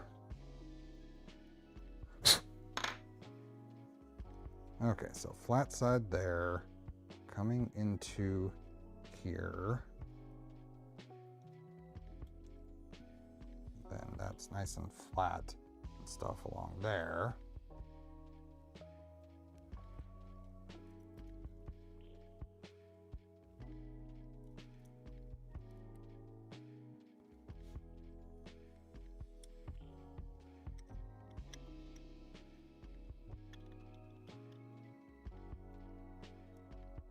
NeoPixel wires, the RGB LED wires have to get bumped up through there. How do you do that when they're supposed to also be going to a NeoPixel that's right here?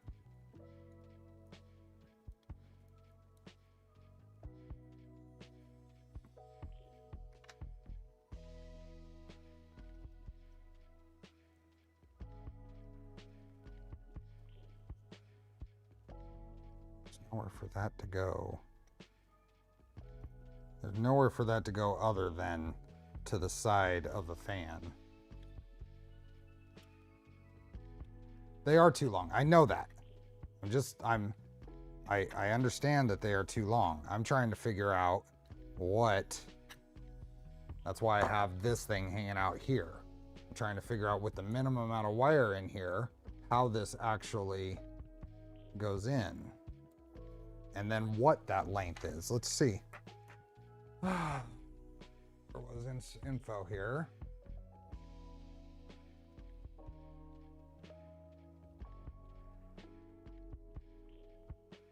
Does it have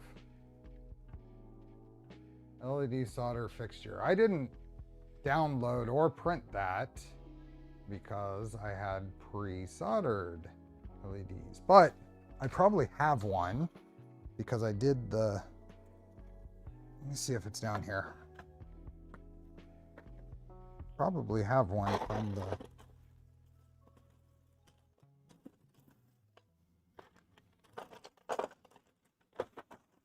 the Micron build.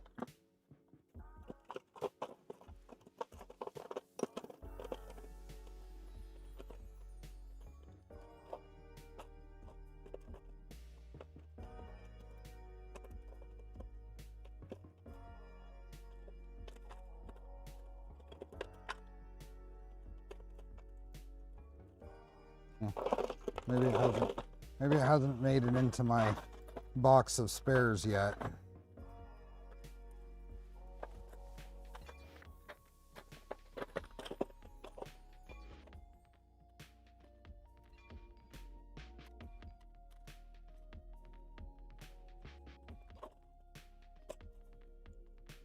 Yeah, I don't know.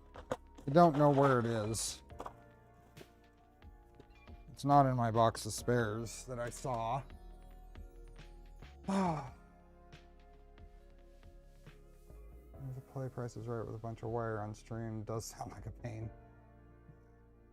Long enough for it to go outside and back in from the top to top pixel. It's probably long enough, but I don't think that's going to work. Oh, my stomach is growling. Brought a little bit of snack. And I ate quite a bit of breakfast.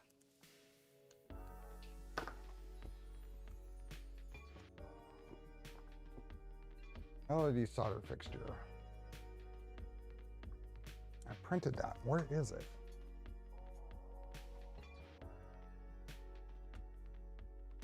What color did I print that in? Might help me find it.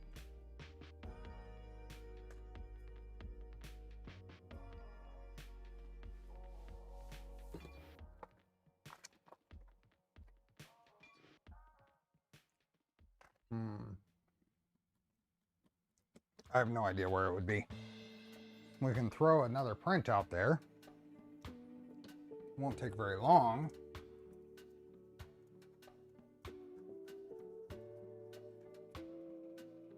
I don't remember having this trouble on the... I don't remember having this trouble getting it installed on the...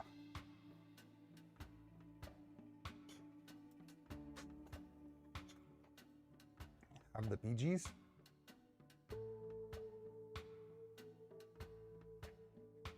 I don't remember having this much trouble on the Micron. Okay, let's go. Oops, that's not what I want. Ant head. Documentation. Let's see if it has lengths called out.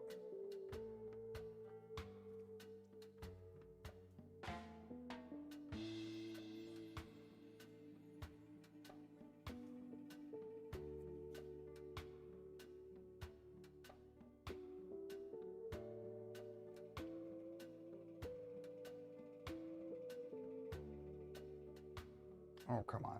It's not that far into this, is it? Is it going to actually load that far?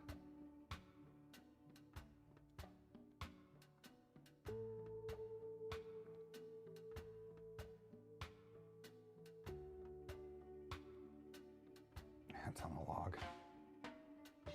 Yeah, this is all hot ends. Oh, come on.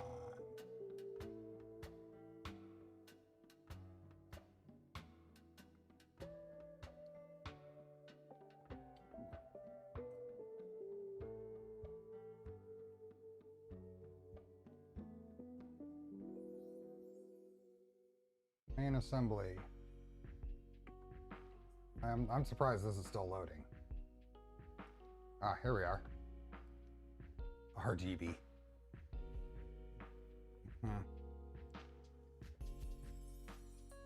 GBs. RGBs. Insert the LED, landing LED carrier.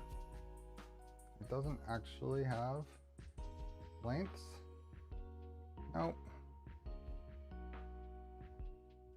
No lengths.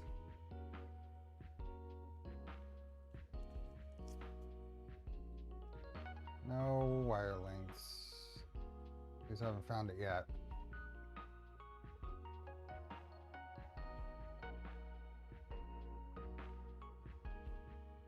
Nope. Ah.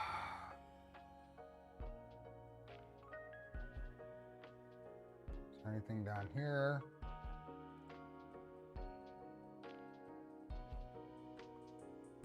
Part. Nope. Okay.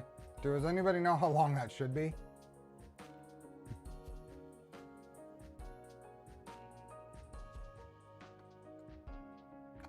We can do this. Here we go. Let's open. If you've got it, let's see who gets the info first.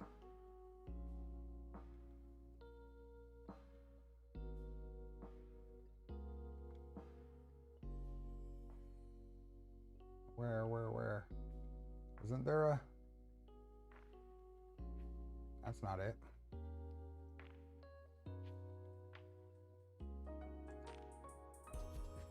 Is it not even in the ant head stuff? User mods, maybe. LED solder fixture, there we are.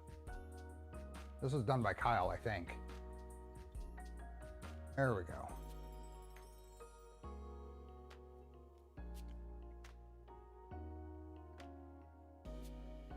So let's do this. If we measure that surface to that surface, we get 60 millimeters. That's 60 millimeters between those two. So that 53 that you're saying is probably about right. If we go, actually, this,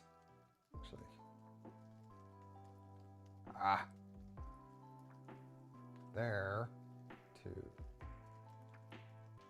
there's 54. So yeah, 53, 54 millimeters is about right. So let's do it. I can't get any further without this being done.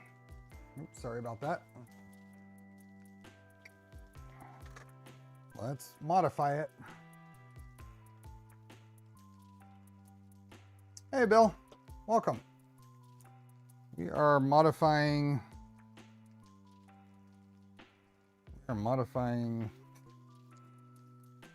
RGB LED wiring.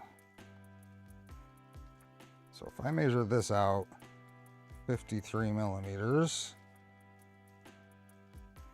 Let's go 55, just to give enough room to strip it and solder it.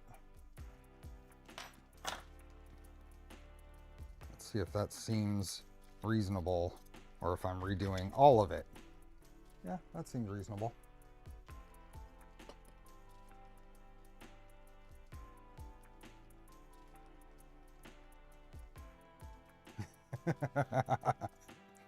That's hilarious.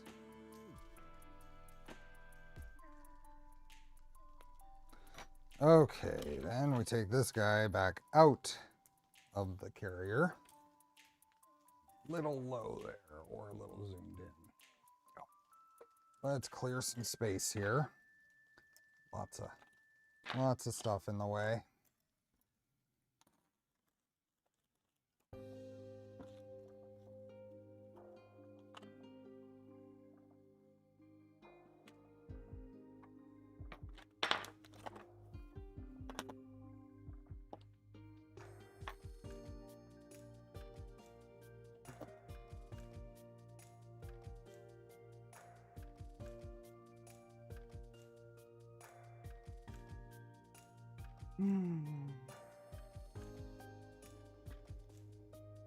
Okay, let's see if this stuff will just peel off. No. Someone says it just melts away. It's annoying. That is really annoying. Let's see. I've not messed with these particular NeoPixels ever.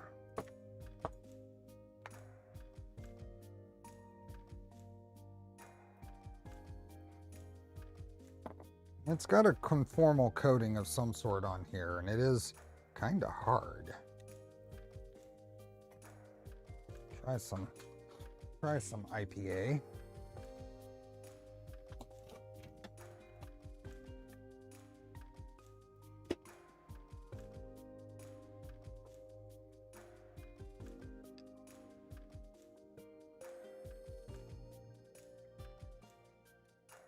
See if it does anything to it.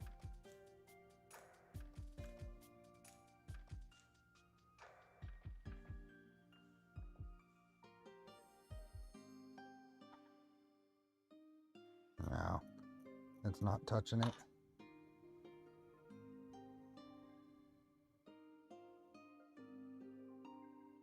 Okay, so that pulls out of there. Let's see if this will.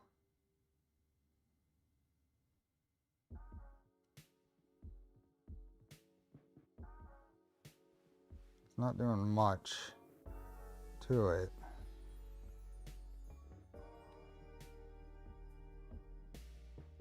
Yeah, this is not fun.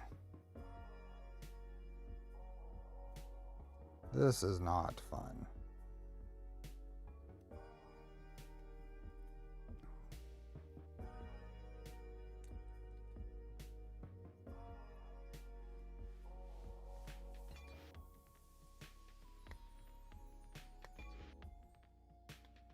I get why they put this coating on here to strain relieve the wires, but this locks people. This really locks people into needing to use this wire length.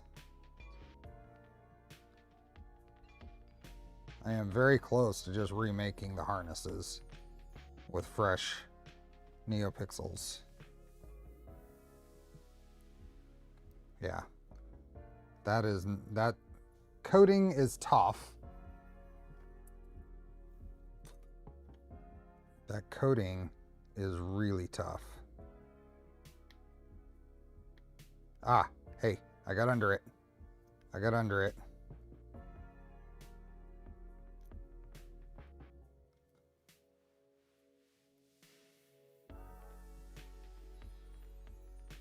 Might have got under it enough to get this loose from there. There we go.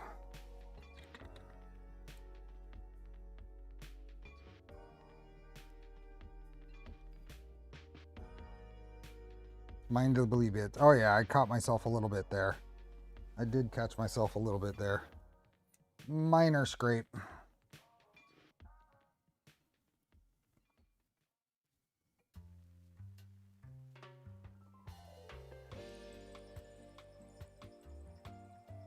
Yeah, that one's gone. And get this one gone. There we go.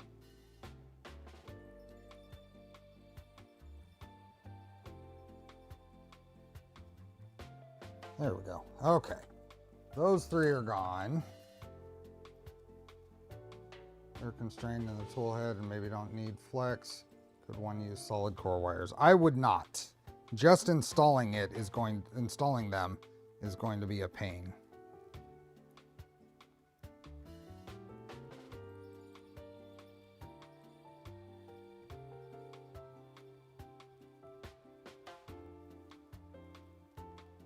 Yeah, this conformal coating is nice, but holy moly.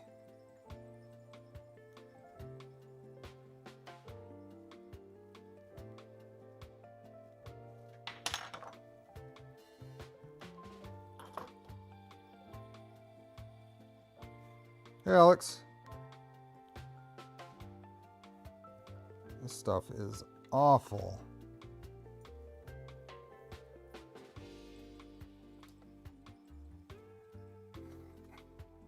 Awful.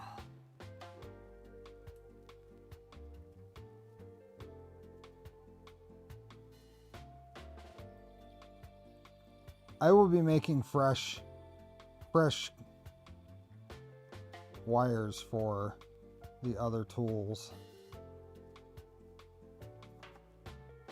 I'm putting way too much heat into this too.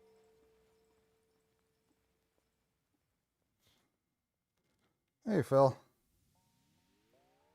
Ah, there we go. Let's get a good grip on it with my fingernails.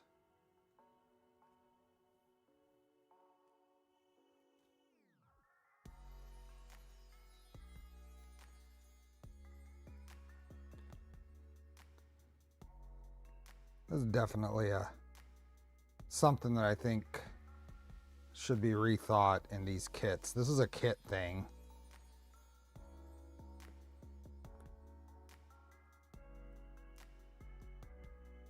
Almost got it all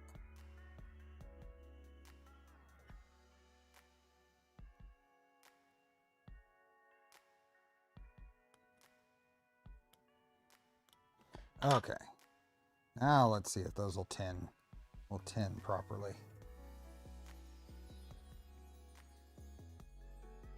It's way faster to DIY. Yeah. I would, if you're using an ant head, I would not expect to use the wires that came with it.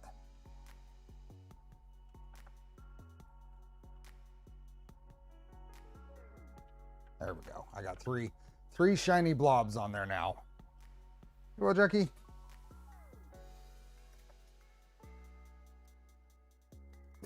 I will be creating fresh cables for the others.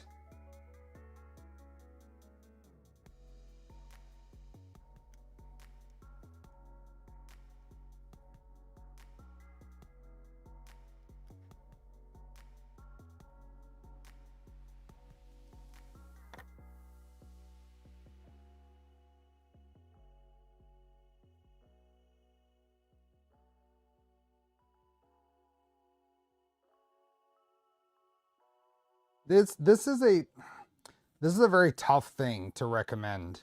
The suggestion of just supplying bare LEDs. This kind of soldering is not your average user's in their skill set. I don't know what the right answer is for this. Your average user is going to have a hard time doing either reworking this or creating fresh ones.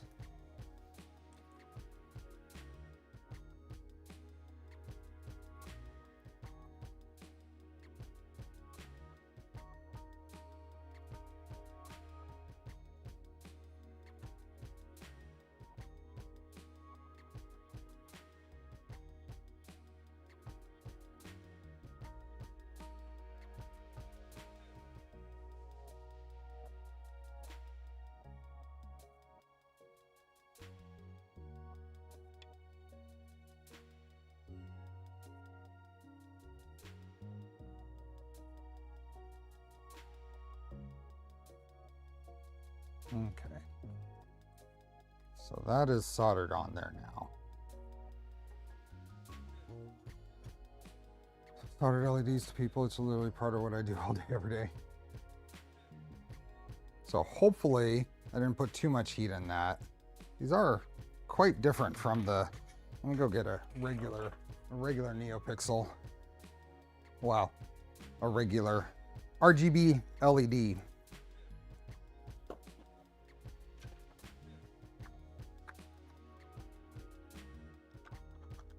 I don't know what if there's a chip difference here or, so these are just the packs from Amazon, and these are quite a bit different.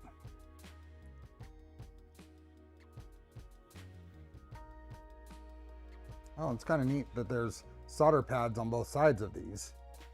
There's only solder pads on the one side of these.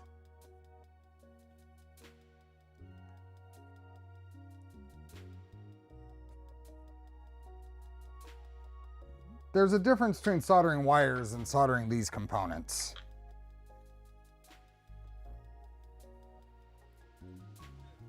Okay, let's put this thing back in here and see if we can get something together on this.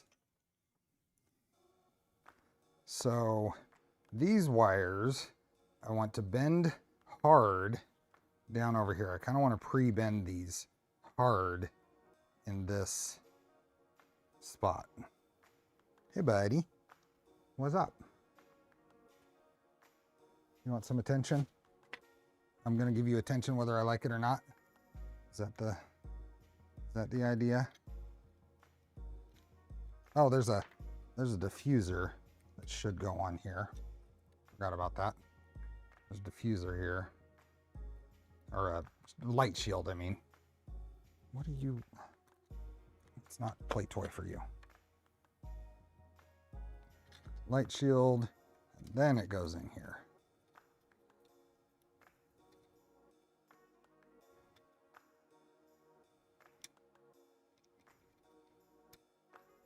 There we go. Light shield. Now, this guy. Butterfingers. This guy goes up in there. These come straight back into this channel. That. This. Hopefully.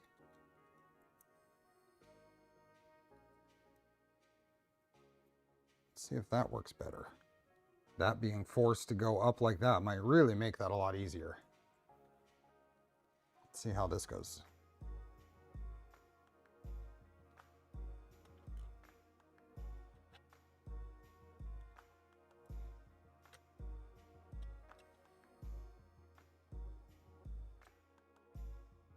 That doesn't go there. Why?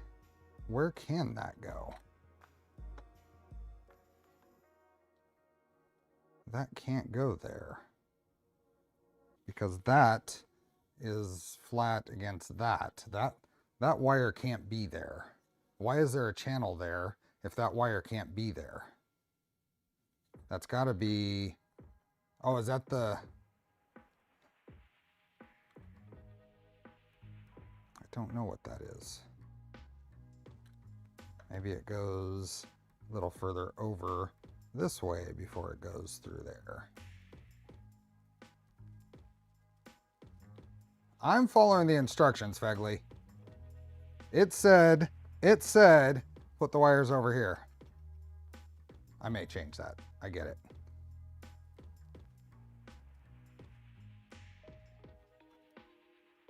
Just want to see how it does not want to close down.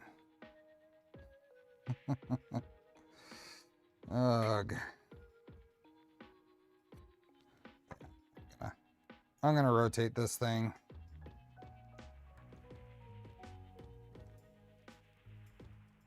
This is fiddly. Fiddle-E. Fiddle-E. Yes, Oscar.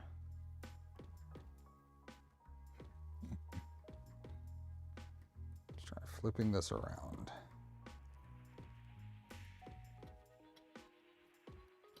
Clean that up a little bit.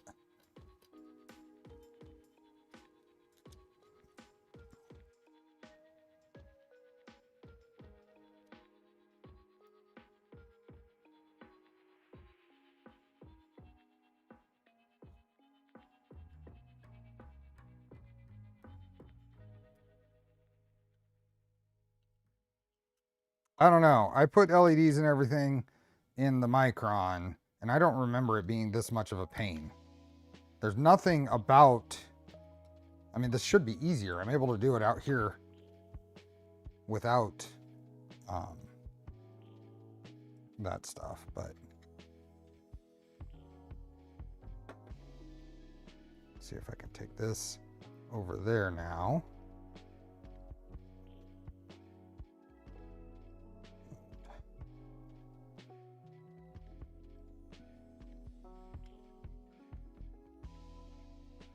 See if that does that.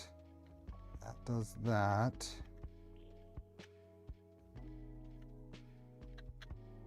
Okay. Did we finally get it? Not want to close over there. What is it closing on?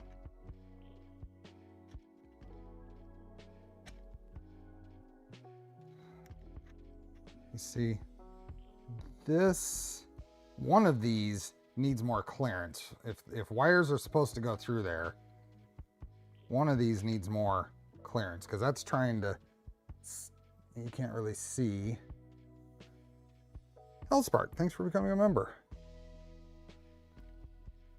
One of those, it's trying to push the fan wire there against that flat spot there. The NeoPixel wires are no longer an issue. With it sitting like that, it's pretty good. Let me see if I'm missing anything. Any of you guys?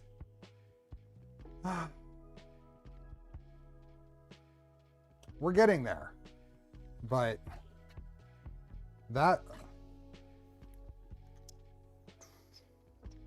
Here, let's take, well, that doesn't go that way. It's not gonna, this is supposed to be able to come apart here. This is supposed to be able to come apart. So mating this fan wire into this channel doesn't sound like a good idea either.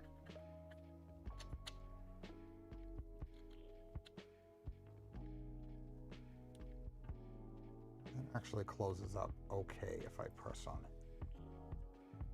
I'm gonna do that and we will see. I will pay attention to that if that wire looks clamped. So we're gonna keep moving. I'm just holding this together. It seems to be reasonable.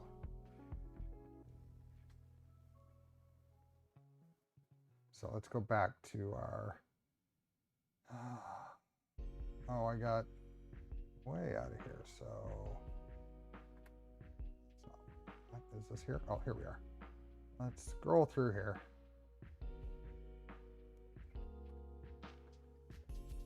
So that goes on there, and we got in 3x12 screws. Attach the main body to the back plate with that in 3x12 screw. Okay, that's this guy that I'm going to use my nice skinny ball end driver here.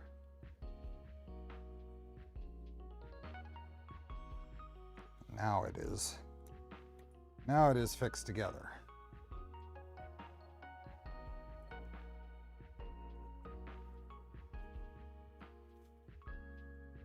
Make sure the fan moves freely. Yep, fan moves freely.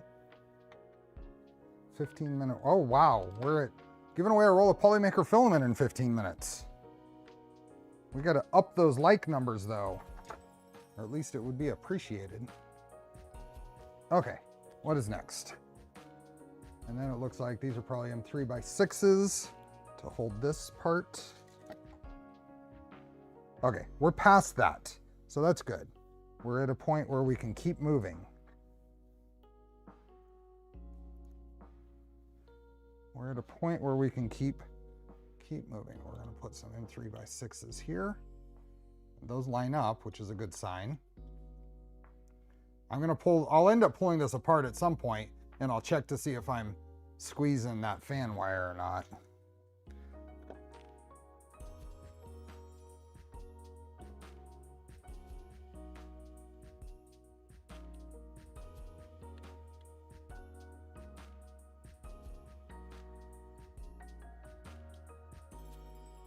That is fine. It's fine.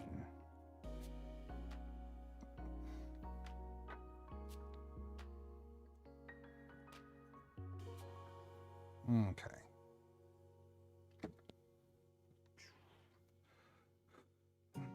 You've had treats twice today. You're done with treats. Install 40mm blower fans into each duct. 40mm blower fans. I grab those.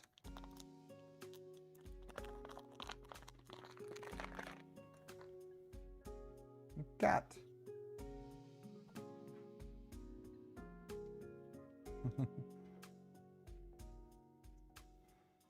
Okay, with the ant head, we need to take the base off of these fans, and it's pretty easy. That's all there is to it. And replace them. Now, before we do that, we have some magnets to put in. So we have just because that's for these magnets that we have on the docks. If you remember. Oh, I am all kinds of a problem. Okay, there we are. To mate up with these magnets here. So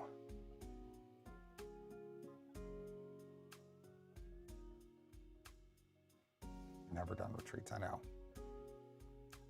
So this is modified cooling ducts. There's a spot up in here we need to glue some magnets into. I think we only need to do the top one. We don't need magnets down here, although there's a spot down here. We only do the top. So I'm gonna grab my N52s.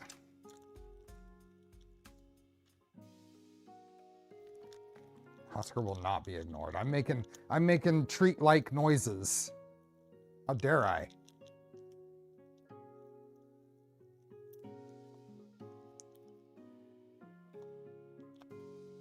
What brand and color is that green? Yeah, it's the what Jan said. Okay, I need to make sure that I match the polarity. So we will figure out how we're gonna do this. These others, do that. And then this is gonna go in there like that. So this has to come off and into here. There's also a magnet that goes in the bottom. I think we are going to put that in now. And I think what I can do is I can put this in place like that, kind of get an idea for where that needs to set. That needs to go further up in there. Can it go further up in there? It can. Okay, so I don't have to worry about it. It just goes all the way up in there until it stops. Yep. All the way up in there until it stops, glue it in place, and we're good.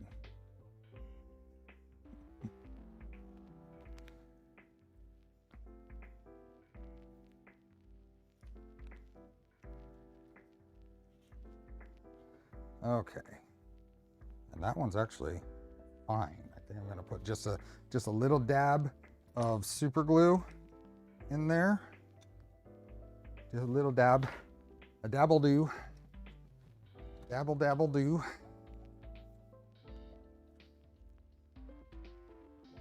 The fan might hold it in place. I agree. I think, but a dabble do won't hurt. Just a little tiny dabble do.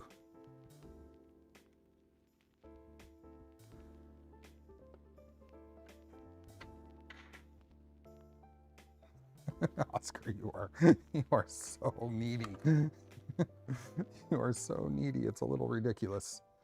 Let's get the other one in there.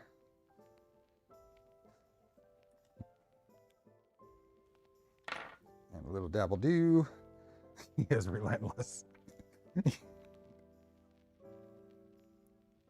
It's this weird combination of he has these moments where he really needs all the attention.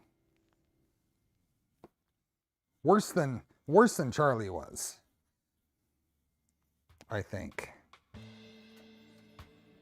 Oh, okay. I'm gonna do a little spritz of activator.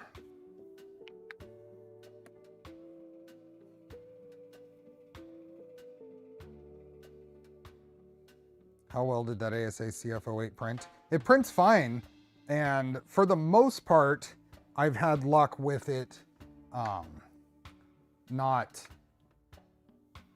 breaking mid-print, but I have had a few prints that broke mid-print. Okay, those fit in here really nice. There's more magnets we need to put in though. Where did I put those? Not there, they're down here. Got them, yeah.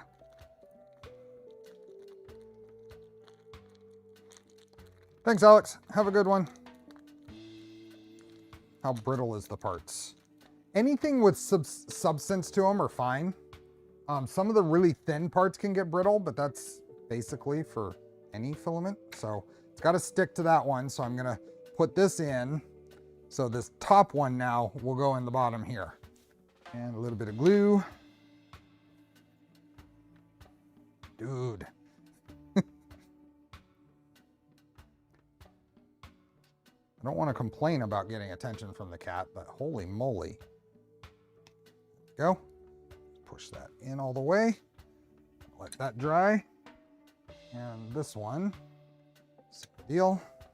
A little bit of glue.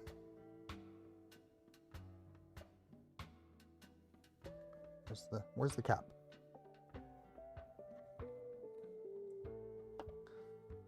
Come off here. Push that in all the way.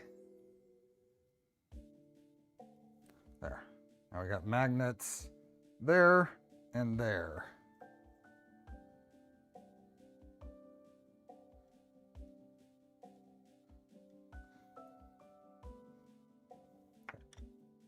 Let's see, sometimes he really wants this.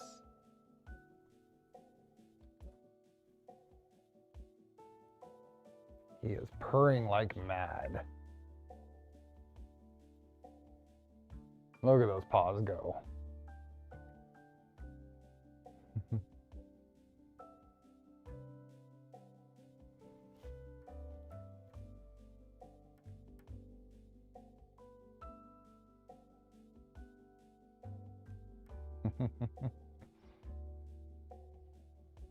He's not a parrot, but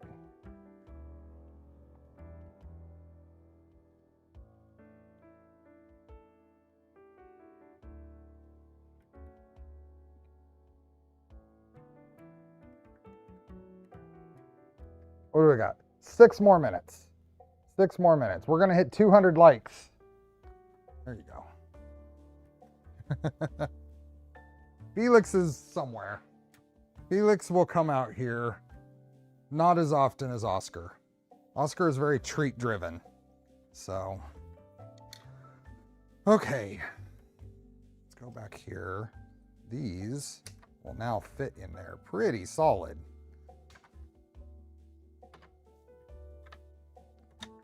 There's a tool head.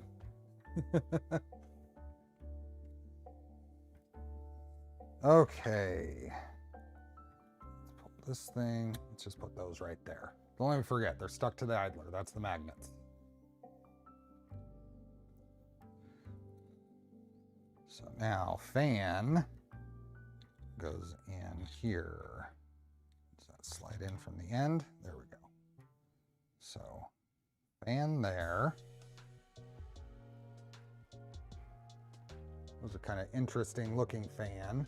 A little extra thing there, but what I'm noticing, what I want to do is pull this out and maybe just do a little scrape along there to get rid of that little bit of,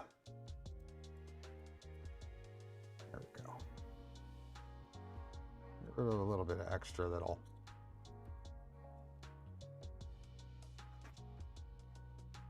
hey Jack. Sure. So no bits.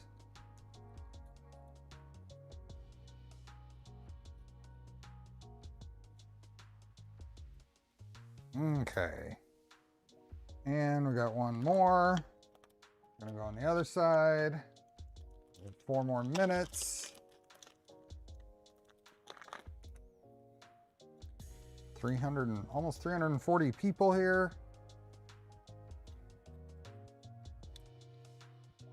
Pulls off of there. Do the same thing over here. Just kind of run this along. If you have a little deburr, that would work here too.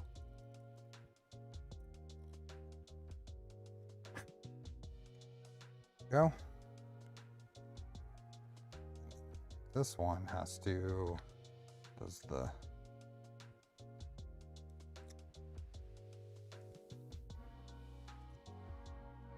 how does this one go? Where does the wire go on this one? That has to go that way. It has to go in there like that, but where does the wire go out the bottom or the front? It's got to go out the top. Or does it go out? Ah, it just goes out that way. I see. It bends back right there. There we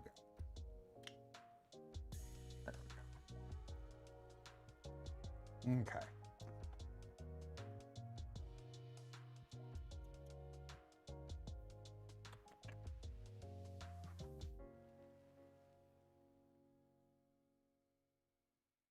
Attach the ducts to the main body in 3x8s. Sweet. We can make this really look like a tool head, and actually it'll set on the dock when we're done here. So this has to come back this way and hook on the bottom.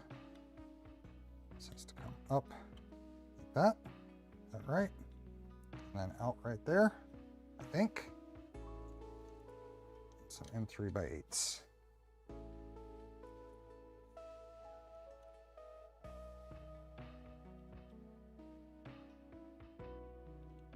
Go. This is looking pretty awesome.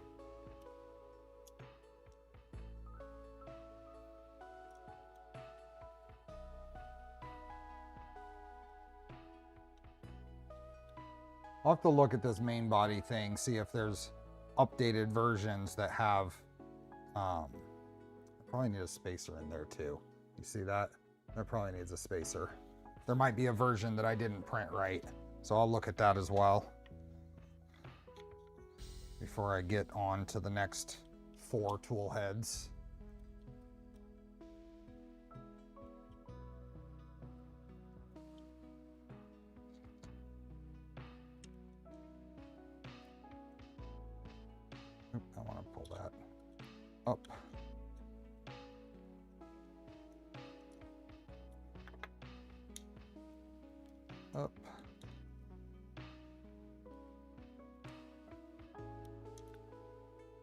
guess that just goes along the side there.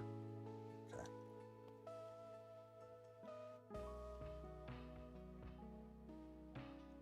The spacer was the spacer full you looked at last stream. Okay. I'll reprint those. I will reprint those. I don't know why. Let me check to see if I did. I may have just happened to have grabbed the wrong one. Do all of these have the... No, I printed the wrong one. I'll reprint those and...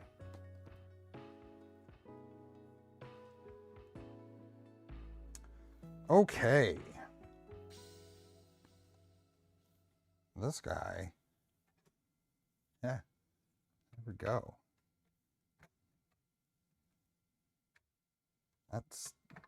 That sticks there.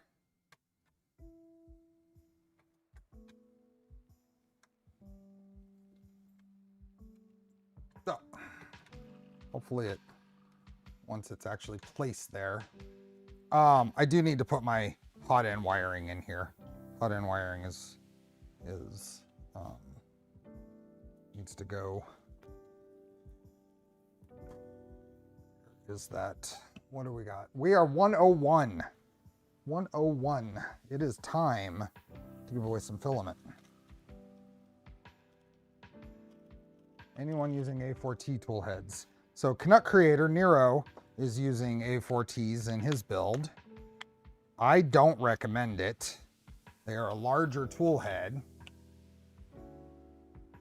It's pulled up and then back when it's undocked. I don't recommend the A4T for it.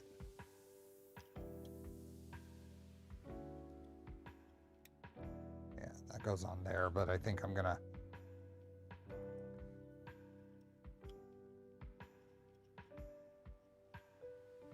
We're gonna do some comparison on these parts because there's a good chance that that some of these ant heads parts might have been revised since this mod was made with the numbers. Jeez, that gets held in there. That's not coming off easily. Okay, let's give away some filament. Let's give away some filament. Link is in the description and the pinned post. Get your entry in. I will close the entry when we have not had a new response in 3 seconds. Not sure what your name is. It's Twisty-09F. I'll take one of the LDO PSUs. 3, 2, 3, 3, 3, 2, 3, 2, 1. Wait, what's my name? 3, 3, 3, 2, 1. I need a reboot. Okay, we're at 242. I'm tempted to just close it right here. Well, now we're at 243. 245. Final countdown. 3, 3, 2, 1, 3, 2, 1. Done. Okay. There we go. Okay, Gurgman, you were first. I will make sure not to grab the email column. Who got in last? Second Ann. Traxman, second from last. Paco, fourth from last.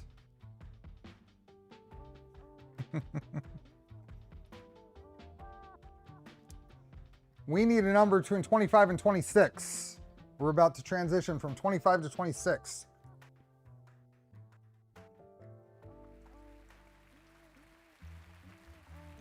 Number between 25 and 26. Which one are we doing?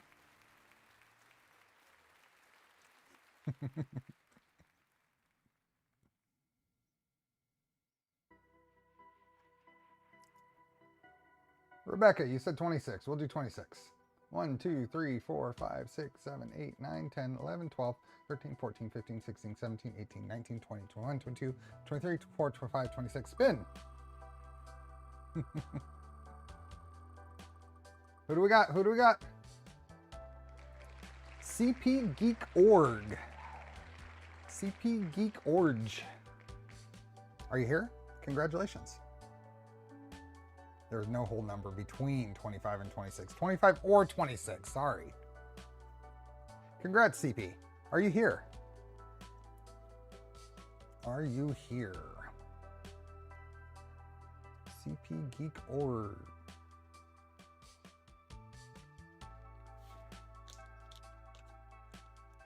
Are you here? Winner is CP Geek Org.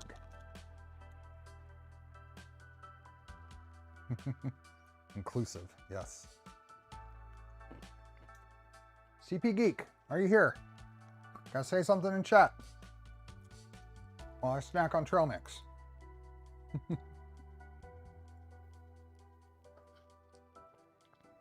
Oh, I'm gonna start a timer, but I'm gonna start a 1-minute timer. You have 1 minute to say something. 1 minute. CP Geek Org.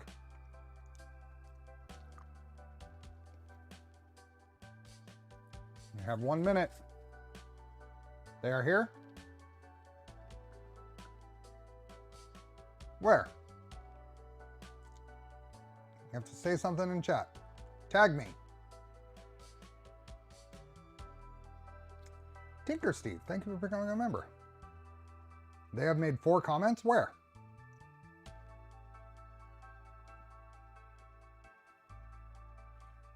Am I just completely blind? I'm not usually this blind.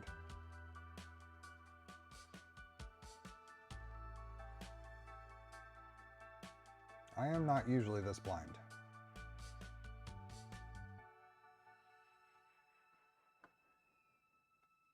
It doesn't.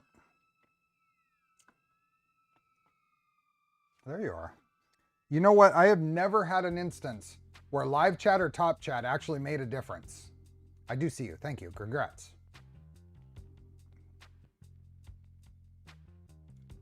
That's weird. I will make an extra effort to make sure that I'm on live chat from now on. I kind of got lazy because every time I'd change it, it didn't matter.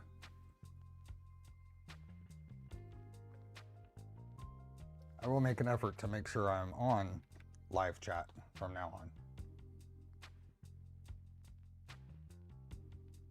Congrats. Let me get this in here and go to my draft emails. I've actually paid attention. I used to pay attention on what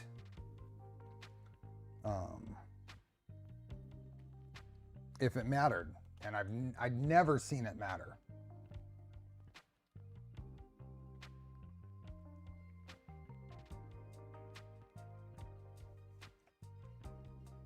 Other people would have saw him. Adama. Other people would have seen whoever.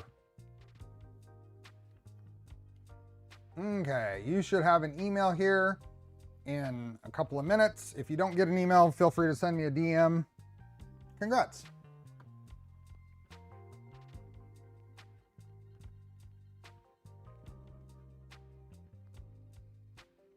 Okay, back to it. Let's close this. Get back here. We've got that together. Oh, I wanted to check something. Let's go in here and let's get out of this.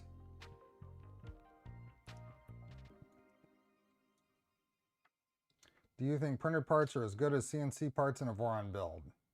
Mostly, sure. I think you can have a very successful build with printed parts. Thanks, Collie. Let me clean up the stuff. Oops, not redacted. Unpin. Let me clean up the stuff. That's a good call. Get it out of the description. Save that.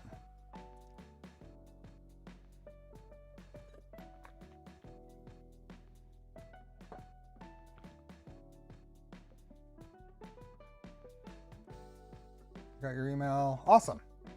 I'll use it to finish my own StealthChanger build in progress. That's perfect. Standard flow, high flow, and ultra high flow, Kenneth. Standard flow, high flow, and ultra high flow. Okay, what I wanted to do is get in here and let's go to GitHub and draft shift. I think in here and user mods and Tracksman. Ant head, and then we want the ant head main body.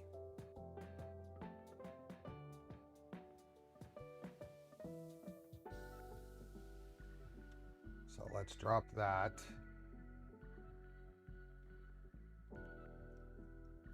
Okay. We're going to compare these, and then where would I have down? I think I got the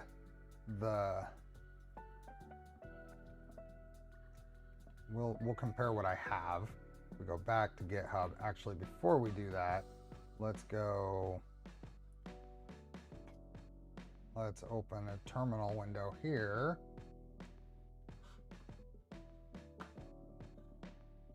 And go to, oops. Nope. Ant head and pull. Just make sure I have whatever. Yep, we're checking. We're seeing if I've got some printing to do between now and next Sunday. Printing and building.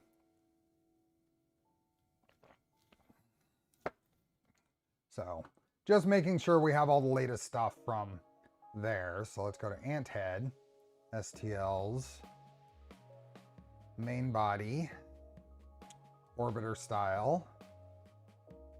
Doesn't matter. Let's go stealth fork. Sure. Standard flow.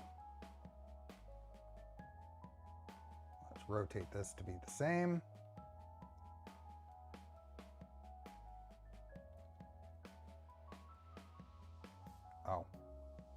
Oh yeah, they changed that. So this is a change that Ant Head implemented, is they put holes in the front for screw wrench access, and then you pre-populate the heads of the mounting screws here into the main body. But all of the rest of the, oh here, this is a big change here, the wire duct here. Let's look at this on like a regular, let's look at a not the solid fork, just micron, and I'm sure we're going to see the same thing. Yeah. So that might help. That might help a bit. But the rest of it, I think, oh, that's different too. There's something here for something or other. I think this was for, I don't remember what that's for. Does anybody know what that's for? That extra cutout there? Rogue, are you still here? You would know. But then I wanted to open, that's for the cutter. Okay.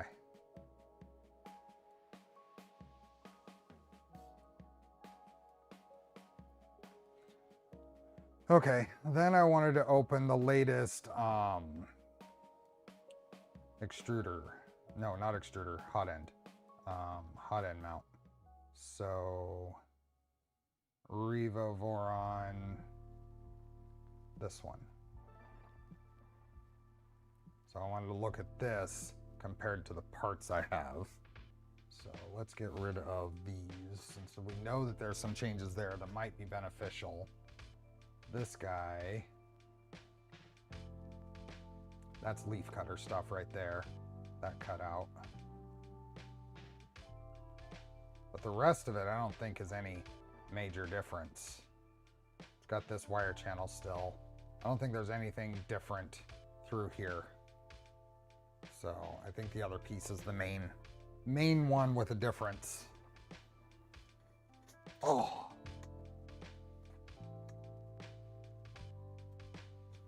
Tinker Stevio. Thanks for the memberships. Wire channel is open more. Could be. Very well could be. That would help. Definitely wouldn't hurt. Okay. For any of the Draft Shift team that are watching, is there any reason why I should avoid downloading and printing all the latest stuff? Is there anything that might bite me?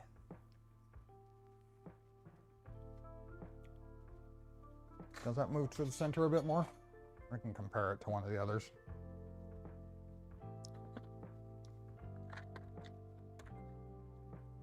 It's hard to tell.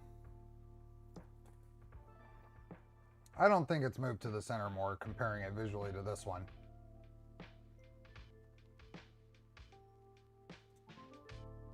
I'm also pretty sure the thing said M3s. Pretty sure these are M2.5. The instructions said to use M3s. Not to your knowledge, Nemi. Okay. I can try it if I run into anything.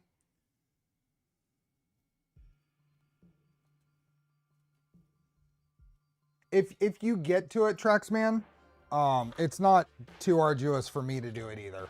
So if you happen to get to it, send me a message. But don't go too far out of your way. I think it should be a fairly easy tweak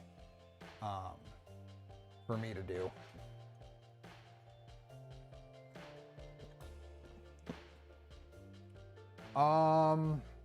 What is next? Secure the screws to the back plate. I thought there would be other changes. I thought there was another channel here. Oh, it's up through those. Okay, so let's look at this a bit closer. Is there CAD of a complete StealthChanger on a V2 to look at for reference?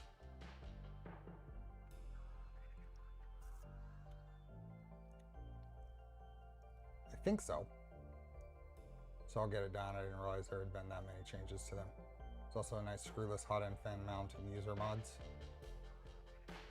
Let me pull some of this apart, because I need to figure out what I'm doing for the hot end wires. And I need to figure out, I'll probably have to extend all those wires too. So let's figure that out.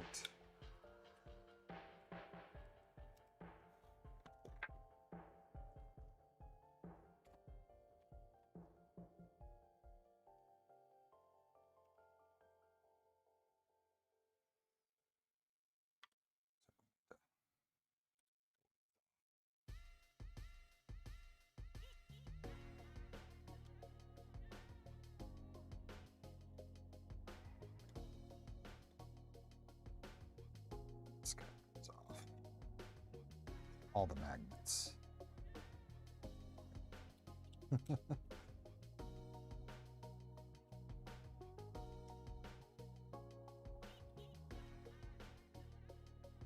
Oh, here's something I can set up. I need, let's see, GitHub, Draft Shift. I think it's in here, and And what was this? Was it user mods or was it in the normal files? Let's go look in the normal files first. Backplates, ant head spacer full. That's what I want. I need ant head spacer full. So I just wanted to get this here. Five of those. Yeah. Not core one. Do I have another? Oh, this one would have been better. This instance, this was all those parts I was printing. So those all worked out now. I'm happy about that.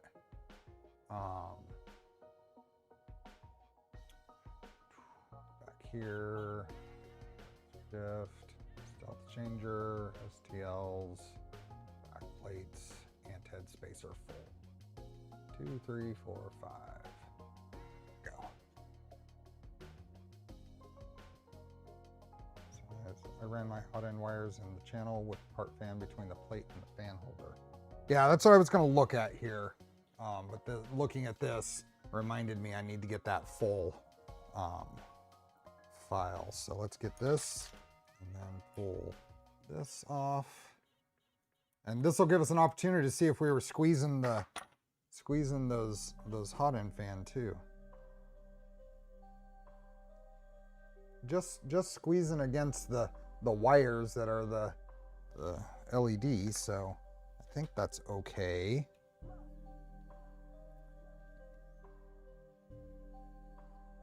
Okay. So we need hot end wire, heater wires probably to come through there. So let's go ahead and pull this off.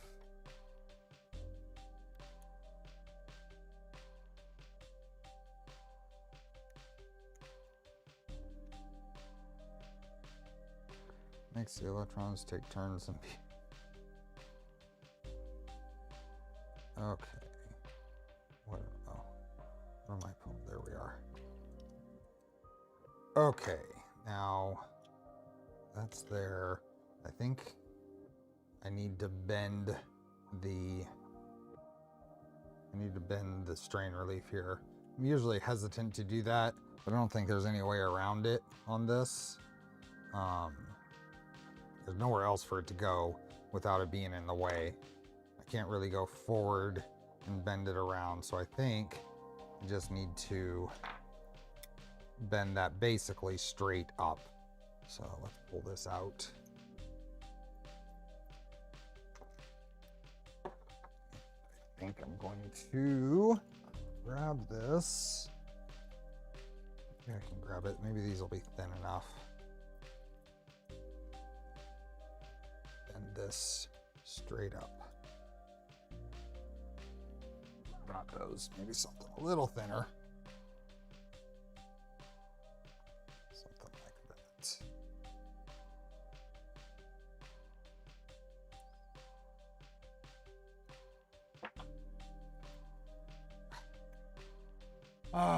Okay, well, hopefully I didn't just completely fatigue that. I've got exactly one more bend in it. And I'm using it. There we go. Now, let's put that on there. The heater wires go up through here.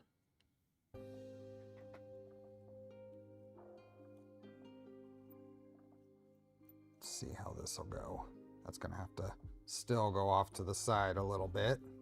Let's get this guy in here. There we go. Still needs to go right like that, I think. I don't know if all of these should go through the one channel. It's probably fine.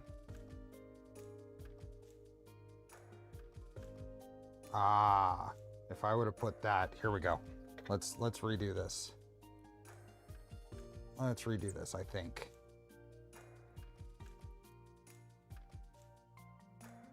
What if I did this out of here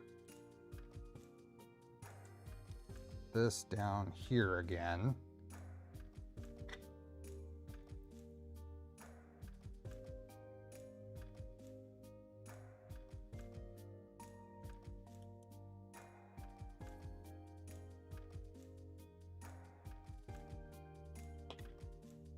Straight back and up there like that.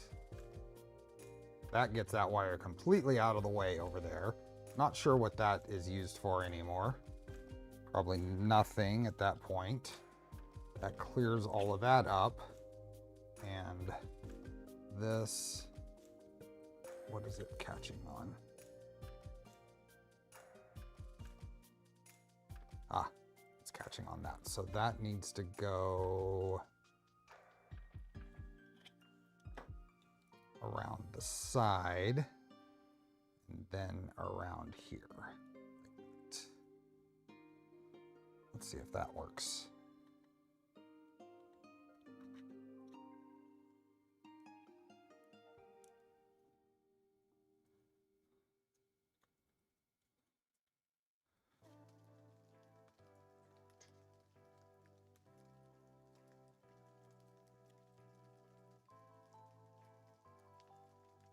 Oh, it doesn't want to. It don't want to, so okay, let's a little bit of a modification. I don't like it. I don't like to take that out of the strain relief. It kind of has to go on the strain relief, so that's not going to work.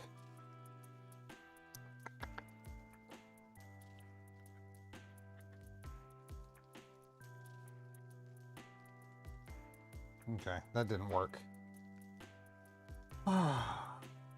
I'm using Orbiter 2.5s, Neil. I thought that was going to be a nice difference because it could come up this other channel here, but with the LEDs in the way, it doesn't really seem to work without taking the fan wires completely out of the strain relief, and I don't really want to do that.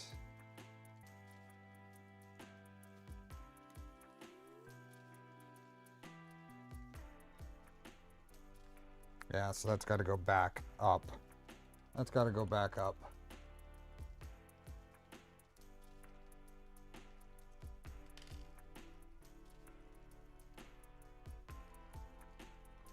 Learning. All 5 of the next ones are going to go super easy. Will that help? I go there.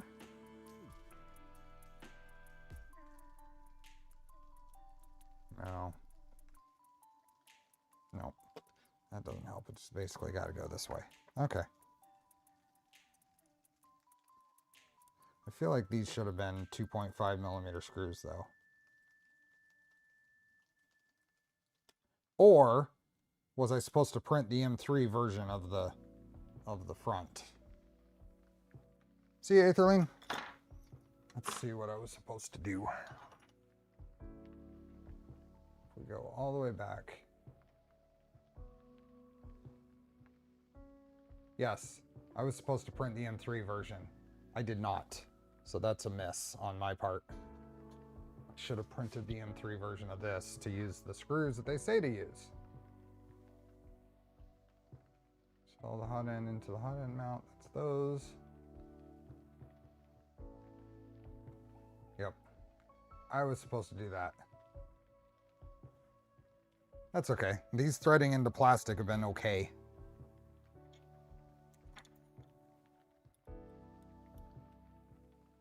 Have you ran your EBB 36 Gen 2 in a hot chamber? I have not. I have not enclosed the Trimax yet. Okay, anyway, these going back through here and pretty much, let's go here, these around.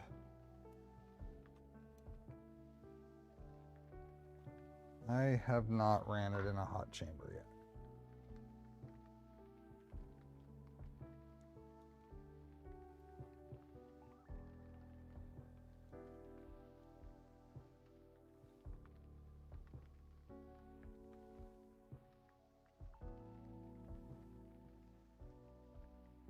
something like that. Let's see how this goes in.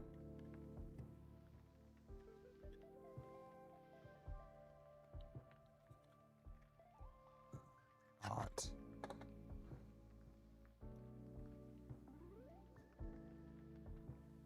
That sure could just use a little cavity right there to let that.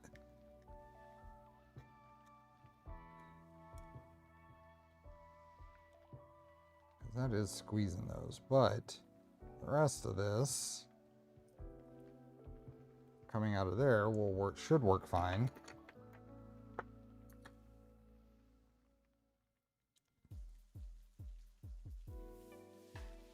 Any reason why I can't just do that right now? Hold those in place.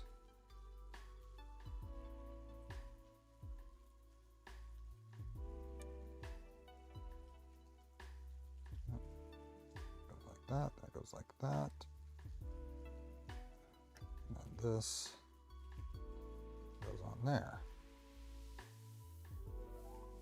Oh, yeah, that's because that is the reason, because it can't be assembled in that order.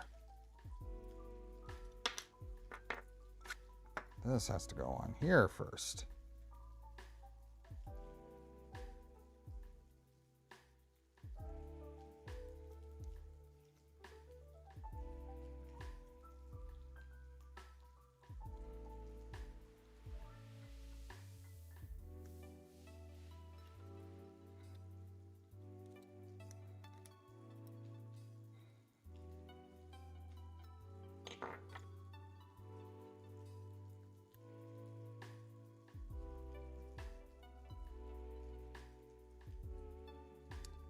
All my designs have parameters in the F3D files, so it should be easy to adapt.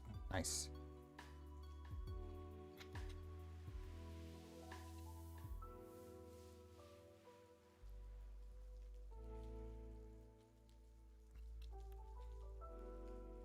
So right now what I'm doing is I'm kind of getting a feel for how things need to go together. This is going to inform any little changes that I want to make. Either to the printed parts or whatever. I think the biggest concern I have right now, although that went together, seems to have gone together okay. All those wires seem to be going. There seems to be enough space for the Revo wires there. Anthead resources, Nemi's Nighthawk 36 cover. There is wire diagram, maybe that helps.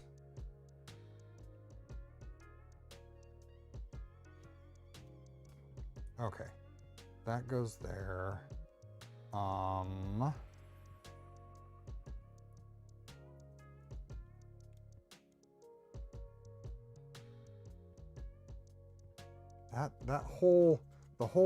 The biggest issue I have right now is this hot end wire coming through here. I don't see any reason why that couldn't be like a little notch or something, a little bit of extra space there. I think I might try that. I might try that as a modification to the Anthead files. Let's see. Let's do it. Let's go here. Let's go into StealthChanger. And let's upload from GitHub, Anthead. Is this what I want? Just straight to CAD. Base CAD files. Hot ends. Hot ends line up. What is the difference here? Hot ends line up V33. Let's see what this is. Capture rate at 85, so hot end that shortens their lives. Could you just try out the extruder on top of your wiring? Maybe it won't work. Mine didn't with Sherpa. Try out the extruder on top of the wiring. Let me grab an extruder.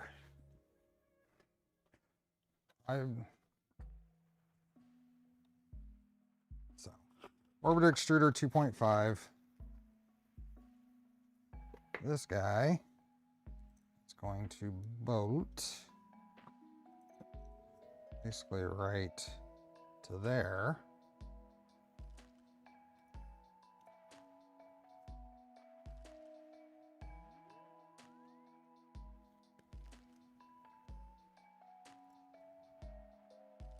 Something that always bugs me about these is this little piece. Does that have to be threaded further in? Let's see if that's going to be a problem. It's not flush on the bottom. It's not flush. See if I can thread it in further without it causing a problem.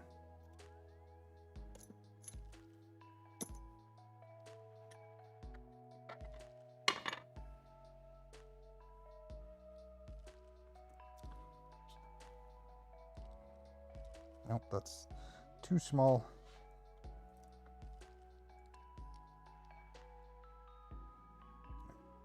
That's tight. Let's see if I can get another screwdriver. There we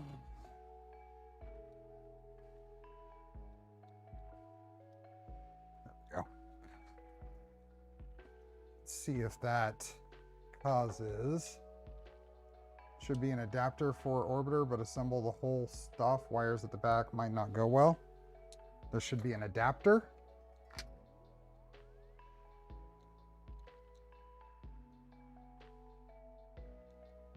Oh, not disassembly. We're kind of going back and forth. Am I missing a orbiter adapter? Let's go here. Backplates. Oh, so this would probably be ant head, STLs, extruders.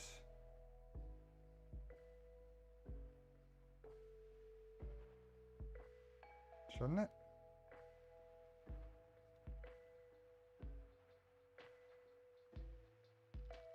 LGX, no adapter.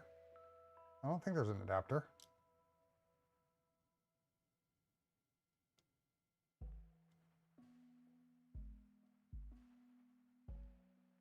I don't see an adapter for it, unless I'm missing something.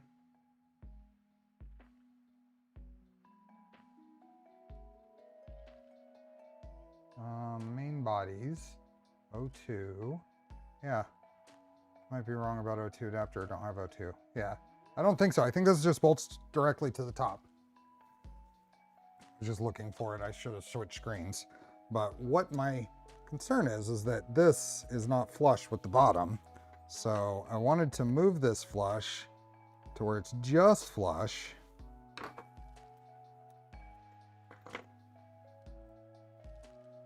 Oh, that was a Felix.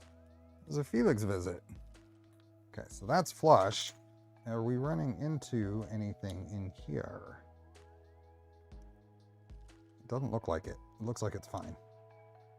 So I think we're okay. So flush there. Put this guy back in. Is there a risk that metal piece hits the gear? That's what I was checking. That's what I was checking, but it doesn't appear to be. It looks like there's plenty of clearance still in there around it. It does not appear to. I think either the top of this needs to have a big old chamfer on it, or you have to adjust that. And I just adjusted it until it's just flush. So then that guy will go on here.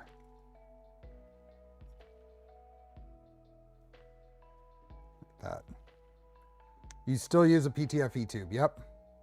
Between there and theoretically it's supposed to stop here and you put a heat set there, but I'm gonna drill through. I'm gonna ream that out to 4 millimeters so it's one PTFE tube all the way through.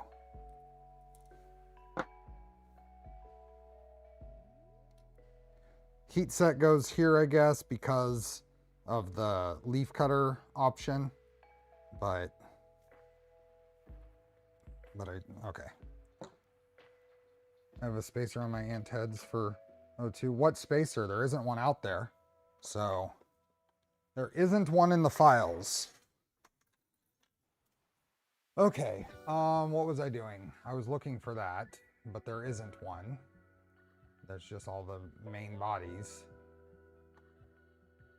I was here, and I'm opening up the hot ends.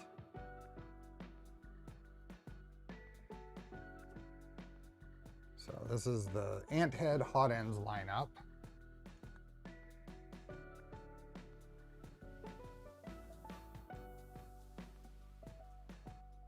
Straight through PTFE, yep. So then we've got all these guys. So this is the one that we care about. So let's isolate that guy.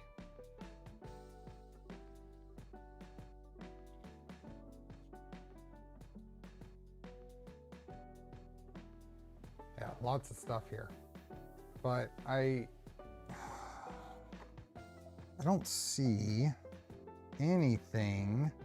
This needs to be solid on the edges, but here in the middle, there's no reason for that to be so,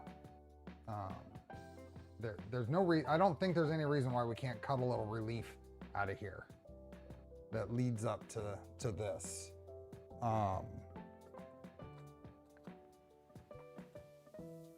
Does anybody else know of any reason why we can't cut a big spot there for this heater wire to pass through? And I don't think it needs to. It really just needs to be like right here.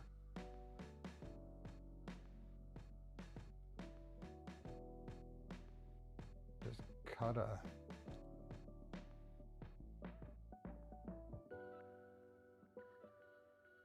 not heater wire, fan wire. It's the fan wire. I said heater, I meant fan.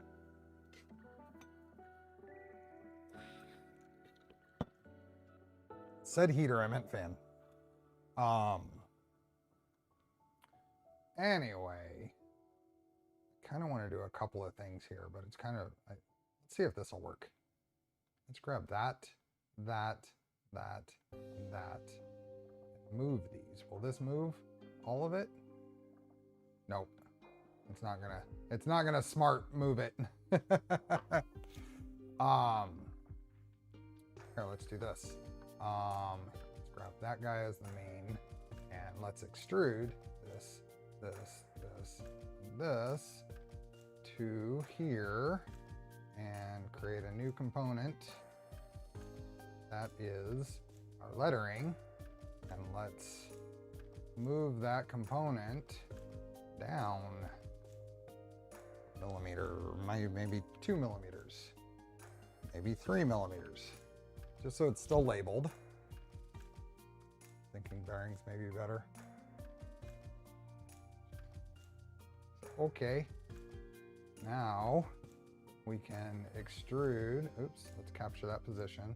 Let's extrude these to object here and join. So, okay, oh, why did it do that? Why did it do that?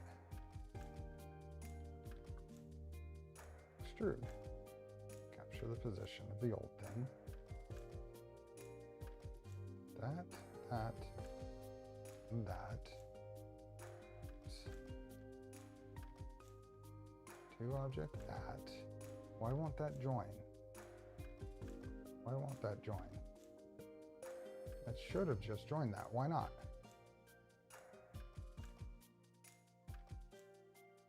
Okay, we'll just, instead of sitting here and figuring it out, we'll just merge all those bodies. Oh, that's why. There's something not straight with the old.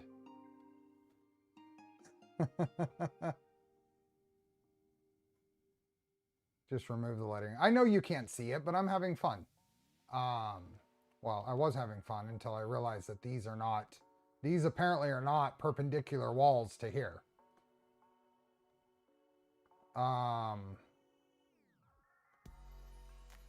Yeah, that'll work. That'll work, Rod. We'll hack this away. Here, and here. Distance to object, this surface, and let's taper angle. What is it? -3? Nope, +3. And join. No, not doing it. Minus. Nope, that didn't work, Rod.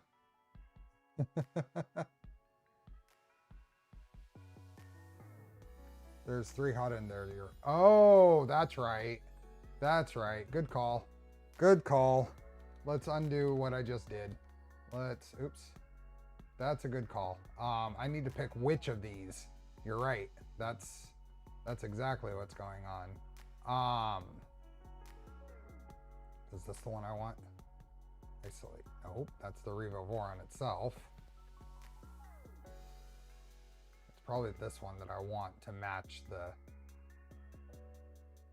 heat set one that the kit is intended for. There we go. That's the only one I want.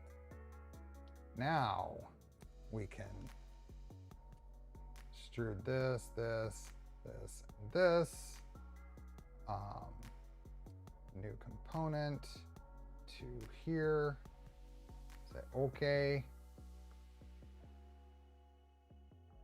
Now we can move this component. Is that grounded? Is it going to cause a problem? It's 3. Yep. Let's right click that and unground it from the parent. Now we're going to move it. Let's go 2. Now we can extrude, capture the position, extrude these to that. There we go. Now we can combine this, and our tools are these. And oops, cut. There we go. Now we just effectively moved it. All that for not a big deal, but whatever. Now I want to create a plane here, create a sketch on that plane, double click the middle button will get you back into the view. I want to project that, and what do we want here? Okay, and let's just do a simple rectangle here. We only need a bit here.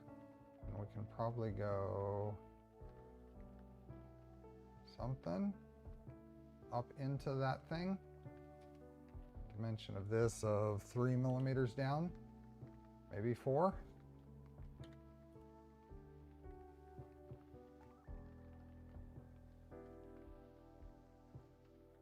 All that for something I don't see. Well, when I print too many of those and set one aside, how am I going to know that's a Revo or not? Aside from that, you know, whatever.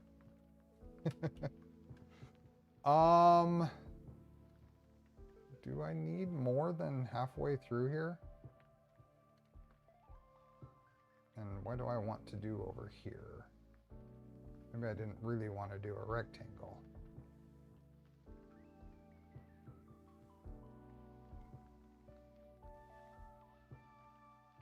I know, nothing else fits, I know.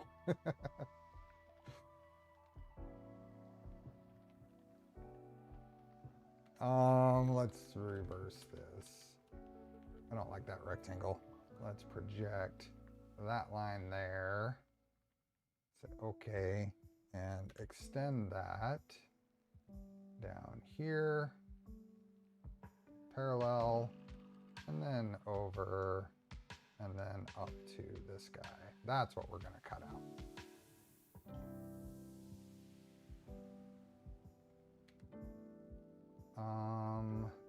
What am I going to grab here?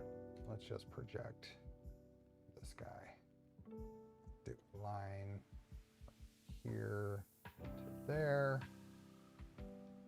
And make those. There we go. And then the distance from here to here, 5 millimeters looks good. Finish that. Extrude. No, why? Oh, because that wasn't a closed body. Let's line here to here. There we go. Now we have a closed body that looks reasonable. Finish it and extrude that back 2 millimeters. Sure.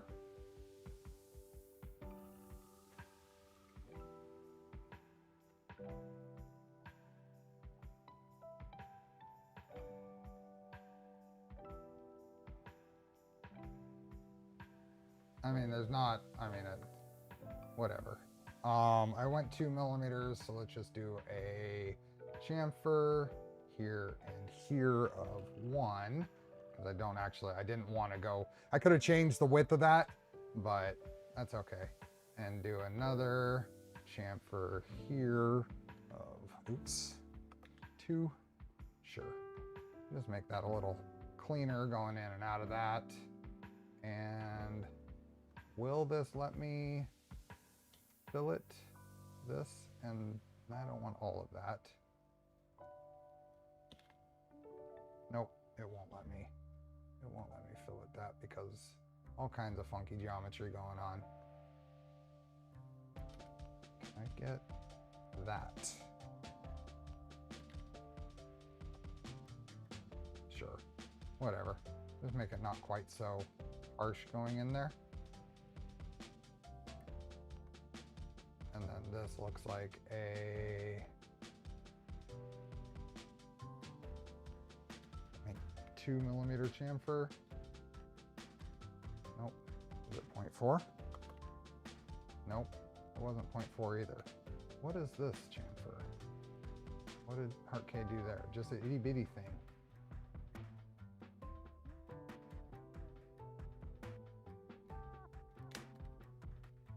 Chamfer, what is that? 0.3? Nope. 0.2? Nope, it won't do a 0.2. Why won't it do a 0.2?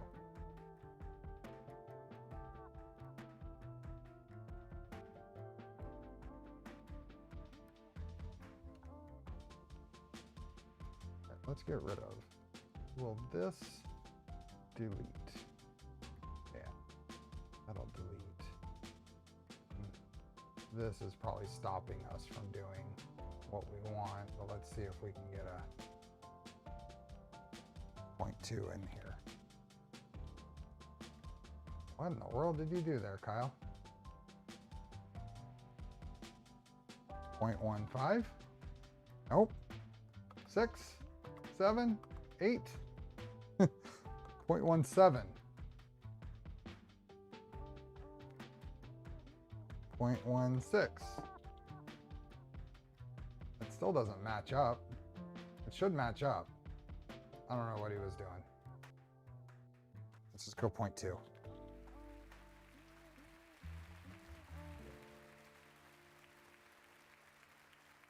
There we go. Good enough.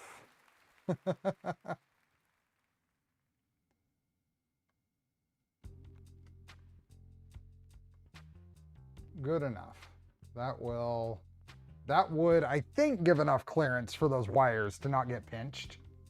So I'll try it. I'll try it.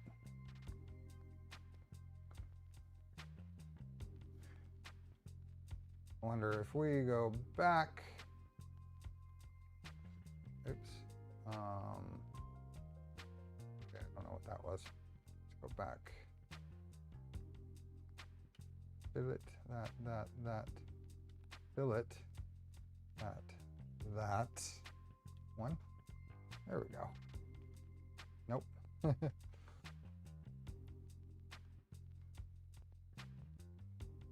There.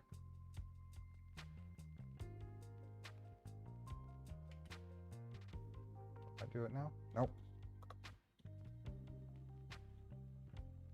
Make all the messy stuff. Messy CAD.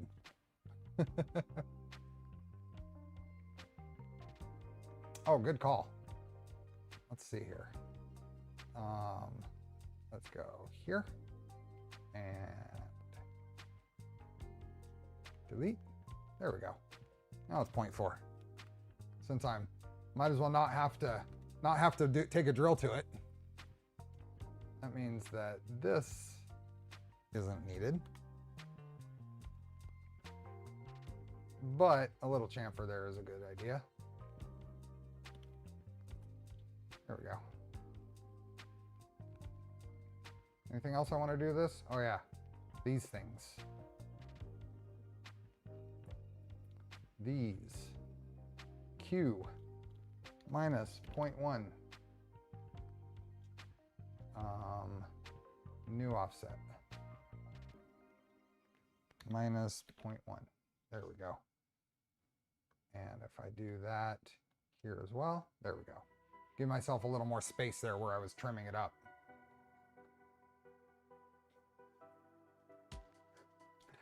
Fillet everything, yep. Fillet and chamfers and chamflets. Do it all.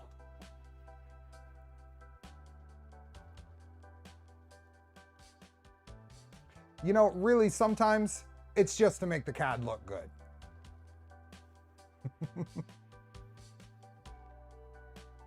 Well, Fusion now has the variable fillets. So, I don't know if there's any good example here to be able to use. But it has the what is it? Fillet and asymmetric fillets. Asymmetric fillets is new.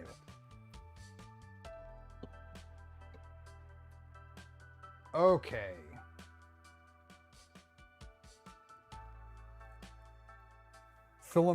Chamflets sounds a whole lot better than filaments.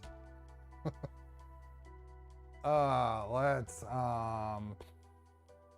save as mesh and throw this Revo. Actually, let's go ant head Revo. Oops. Steve. And projects, StealthChanger, save. Can you make chamfers and fillets parametric? Yeah. Okay, so that's that. This plate here, I'm going to print one of those and see how it turns out. Go.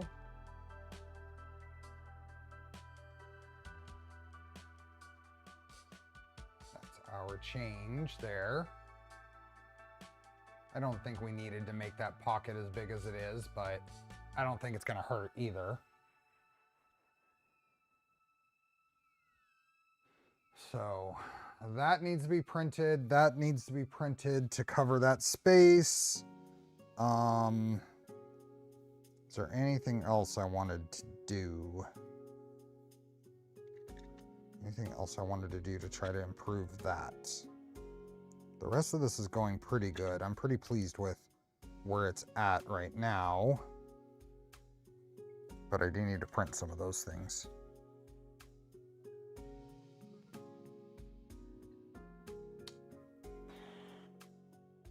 Let's finish off. It's 2 o'clock. Let's finish off with another minor task and finish up my end stop setup on the shuttle here, because I think I can screw those onto here. So let's go to that mod. That's one of the mods we're doing.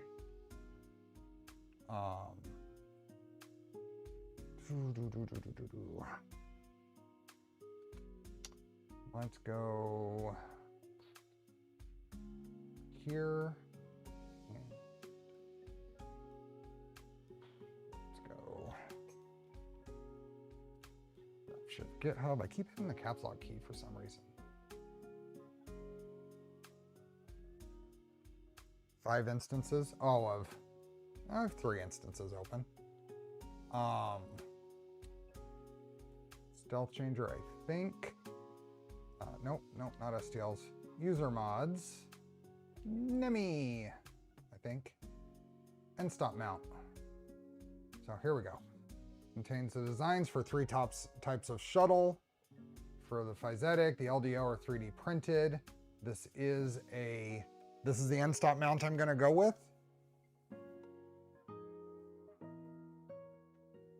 And I have this part printed. We'll install this on a future stream when we kind of button up the belting and stuff like that. But I think what we can end with today is make a little progress on this part. So the shuttle side of the end stop. So what this will allow me to do, if you notice here, this goes in the little pocket for the wiring path, and this is a Y end stop and this is X end stop. So it allows me to mount those both to the gantry instead of having to have something on the shuttle or some other solution. So if you go down here, these are those little gray parts that I have printed there and installed. They fit, they snapped right into there, so I haven't wanted to install and remove them. This little spot, if they need to be pushed all the way in, otherwise this surface here can rub on here. That's what those are, the clearance. You can see it goes right there. So you want to make sure that those are pressed in all the way and not rubbing there. You could probably scrape some plastic away from these surfaces if it was rubbing. So that, and then the end stop mount itself is in pieces over here. Just need to make sure I grab the right ones.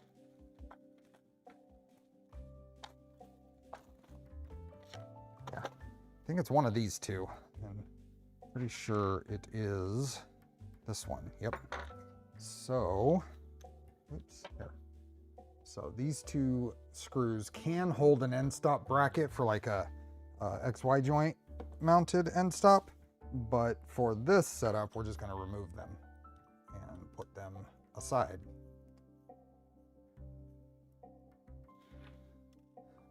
These are not a guide. These are, you thread into plastic to hold this back piece on right here. And that gets held on, and then a screw goes in here to, and that's what triggers, you can adjust this, but that's what triggers your end stop.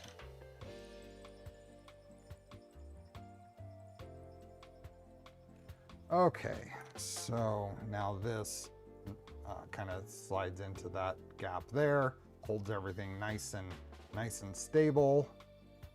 This goes right below where the belts go in the carriage.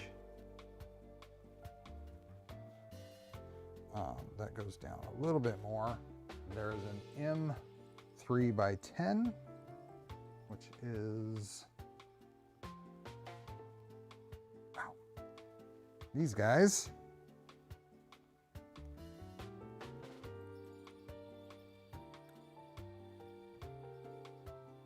Just threads in the plastic, so it doesn't need to do much more than just kind of hold in place. Then an M3x20, I think these are 16s.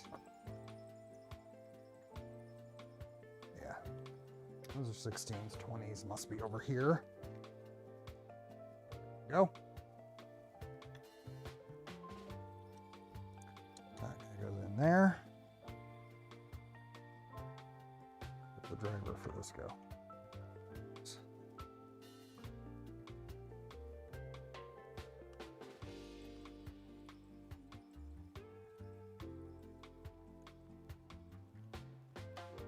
There, it's just going into plastic, so don't over tighten. But that is all there is to that.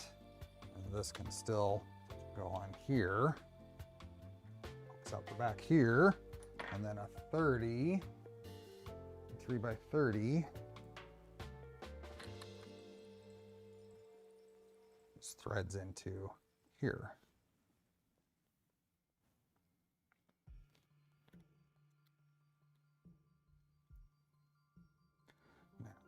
This is along layer lines here, so I think I'm just gonna kind of be careful about threading that in.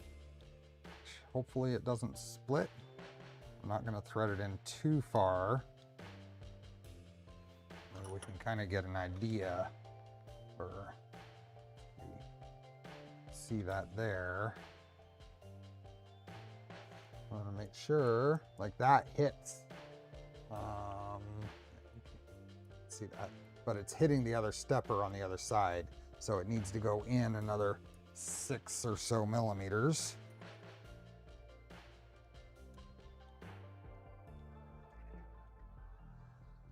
Scott, haven't seen you in a while, man. Thanks for showing up. Is there a precise Ugga measurement for threading torque? Precise would be exactly 1/4 of 1/8 of half an Ugga. A little more. Keep setting down my driver and not knowing which one I need.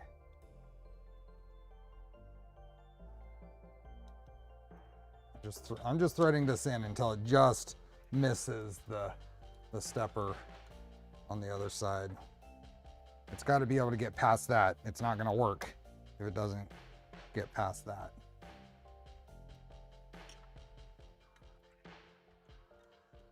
Almost, just a little bit more. I threaded in quite a bit. And then we'll adjust it. There, now it clears.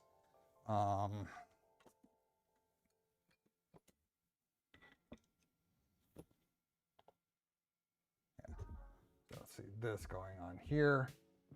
Got to get past that. If it hits here on the stepper, then you're not going to hit your full travel in X. It's got to get past that. Then it comes over here, and it'll trigger right here. Yeah, trigger right in there.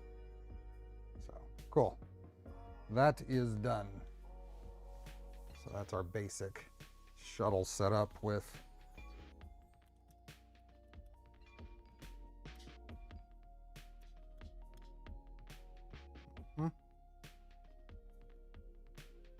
that's cool. Okay. What else? Is there anything else we can get done today and make progress?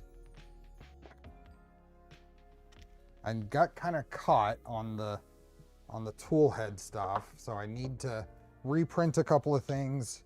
And at this point, I've gotten past all the really tough stuff, so I think I'm going to build the 4 Toolheads, and then we'll finish the one on the next stream, and then we'll get to backpack stuff, fanny pack stuff, and that.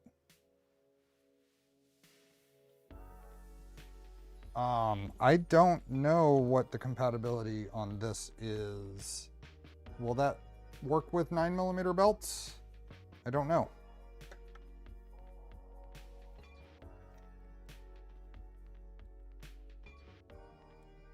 I mean, a 9mm belt will physically fit in there, but does things line up?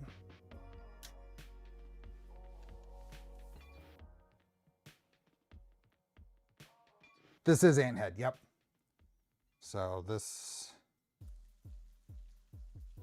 oops.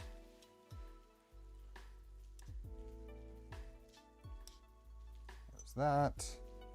That goes up there, pulls off, and grabs it. With what extruders? Orbiter 2.5s. Yep. So let's see. Nemi, did Nemi say something? Yes, it works with 9mm belts. Oh, cool. That's good to know.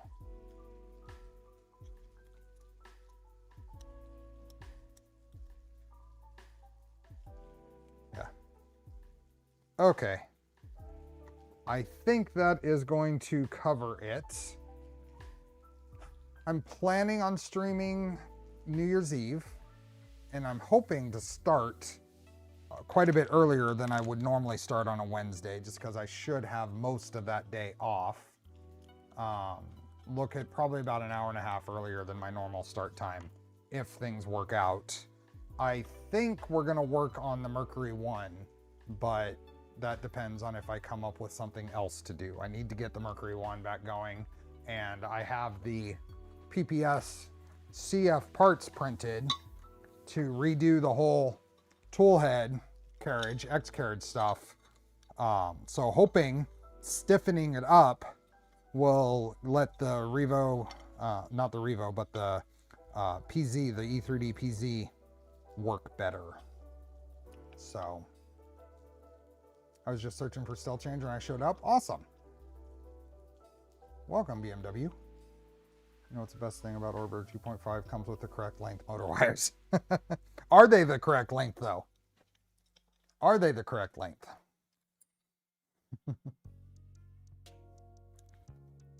Okay. That is PPSCF. Yep. Not annealed. So. Antad only has compatibility with Beacon and Cardo. No, I'm pretty sure there's a clicky compatibility, and depends on the carriage, the X carriage you attach it to. See you, Andres. With that, thank you, everyone. I know this was a little, we didn't seem to get a whole lot more done, but I do have a whole lot more info on how the tool head goes together and what I need to change. So,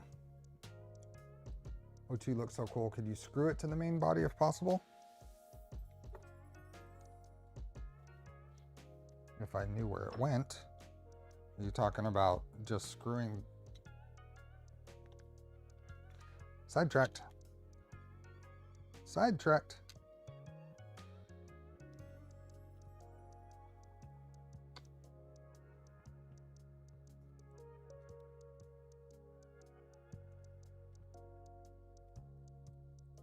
Squirrel. There we go. I'll do even more. I'll put the fans mostly in place. There we go.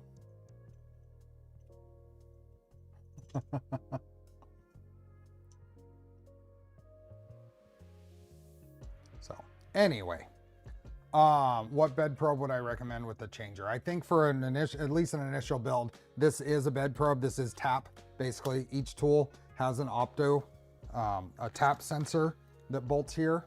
So that's probably what I would recommend. So last weekend of 2025, that went fast. No kidding. We will see you one more time in 2025 on Wednesday. With that, thank you very much. Thanks, LDO, for letting me give away a roll of Filament, and thanks for the members and gifted members and everybody that just hung out today. Hope to see you on Wednesday. Next weekend we'll be continuing on this, but normal start time, because I won't have the stream with Kiloprints prior to the stream. So take care, everyone. Enjoy the build. Bye.